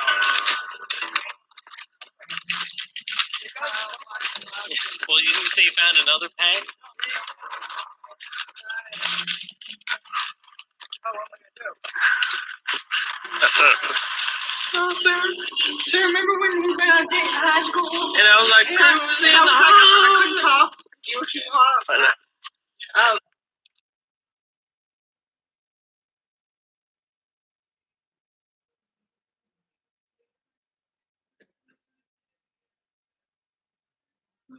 MS, over here. Just a quick word, just a real quick word. Can we have a quick chat with you, please? Thank you. So how's everybody? We're good here. Oh yeah, we're absolutely brilliant. Thank you so much for talking to us, Matt. You've been known as one of the most provocative radio broadcasters out there. May I ask you, what is on your mind right now? You know, what's the one cutest thing you can think of in the world? A white baby. They're the rarest thing in the world. Beautiful, clean white baby. A pure white baby. MS, what are some of your personal plans for the future? Any big events coming up? The Straight Pride Parade's coming up at the end of next month. I'm not going to be able to go to it, I don't think. Now, MS, you're notorious for taking strange donations from your fans. You often refuse money in lieu of other things. What do you ask your fans to send you? You can send me lemons and ice creams, diamonds and ninja genies, ninja jets. MS, not only are you a radio host, but you're also an auto mechanic, shoe salesman. The list goes on and on. I mean, what else? What else are your hobbies, and what do you plan to do in the future? Yeah, street performing too. I'll learn a street performance activity like fucking ukulele. And why the ukulele? Easy as fucking 4 fucking pieces of string. And like what, 3 things? They got like 3 bridges. How many chords can you do on that thing? Come on. Right. And how would you describe the people in your Discord group? What are they like? We're talking a little giant, a little tiny gazebo with like maybe 12 people having discussions. Matt, is it true that you embrace everybody from all walks of life to participate in your show? What would you say? Who are in your demographics? What type of people? You beat your kids, you beat your wife, you killed somebody. Let us know. Confess. This is confession time on the show. Give us your confessions of fire. Oh, that's good. Anyway, how's your family doing? Everybody good? When I was napping the other day, I get a call from my mom. She's fucking. I'm hitching a flight out to your grandmother's. You know, to go deal with that old bat. I'm forgiving my grandmother. Fuck her. I'm never fucking visiting or going down there ever again, dealing with her. She's crazy. Even in her 80s, she's crazy and manipulative. She turned my mother insane, and I've seen it go through the gene pool. It's just, it's amazing to block that fucking toxicity out of your life. MS, the people want to know, on your show, will you ever be calling Tyrone Jones again? No, I'm not calling Tyrone. MS, people really want to know is when will Tony ever be back? He was a very important part of the show, and you act like he was never there and he wasn't important, but he was important. And there's a whole legion of Unbleached fans who just love Tony. And just tell me, when will we ever hear from him again? I don't care, dude. Stop being so dramatic. Anyway, thanks so much for talking to us. We can't wait to tune into your show Saturday night and any other night you choose to log on. Thanks a lot for giving us your time, mate. Love you. See you at 5 Guys. Bye. I don't understand anything you said because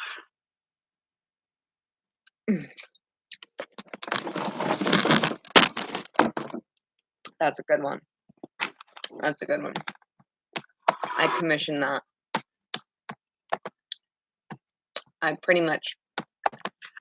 I designed it. I invented it. Dream Team, Cuneo created it.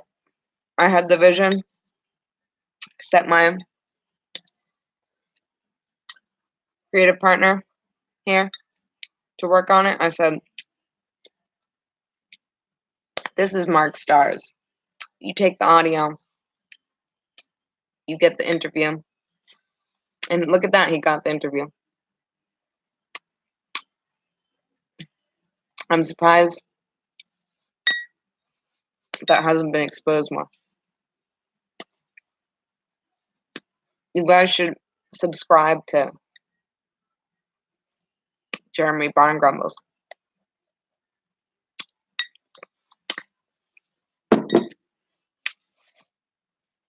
Is it cool? Is it ladylike to lick the ball? Good thing I'm a man. Is it manly like? Is it manly? You think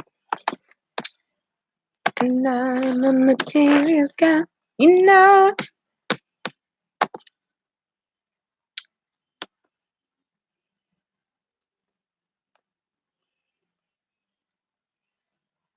I know I do want to see Herman's Hermits, but I'm going to New York, and I was going to go to New York on that day, and I don't know. I just don't know.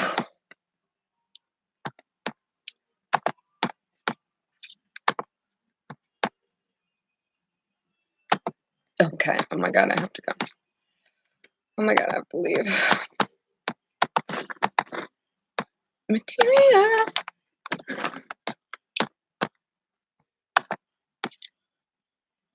Material.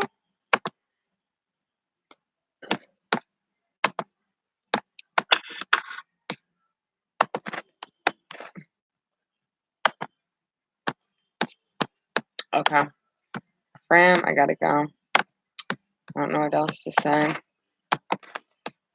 I have to leave. I gotta catch a little bit of Paul Anka and carry on my weary way. Another day. I don't know how this happens. I just don't know. In front of this stuff. I don't get through my stuff. I'm tired too. Like it's a long day. I'm like over it. I don't want to do all this stuff. Can you imagine? And I was gonna do my TV show today. Who am I kidding?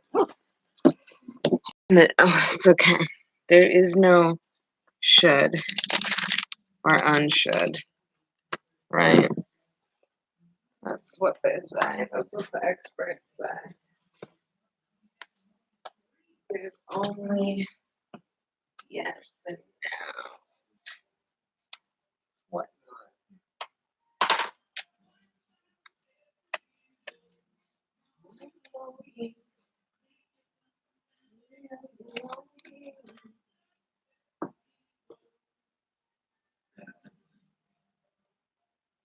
these things.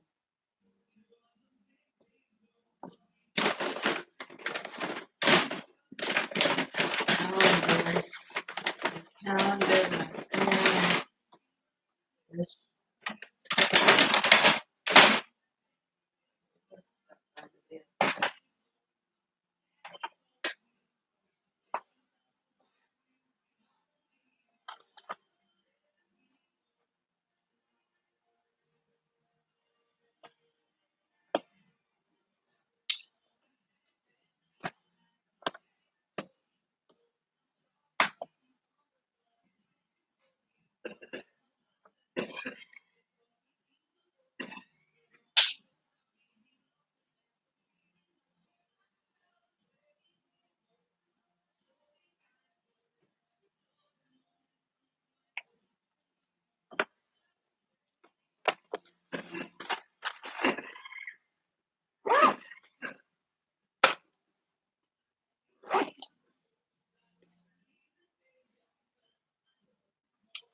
I think that's a pretty good deal, that fucking Samsung shit.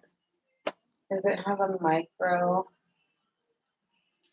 chip thing? Because that's what I really want now. Is that freaking microchip. I like that idea. Oh, I hope I don't get copyright stricken. This music playing. Man, I wanted to play my guitar. Ah, so sad. Well, thanks for hanging out.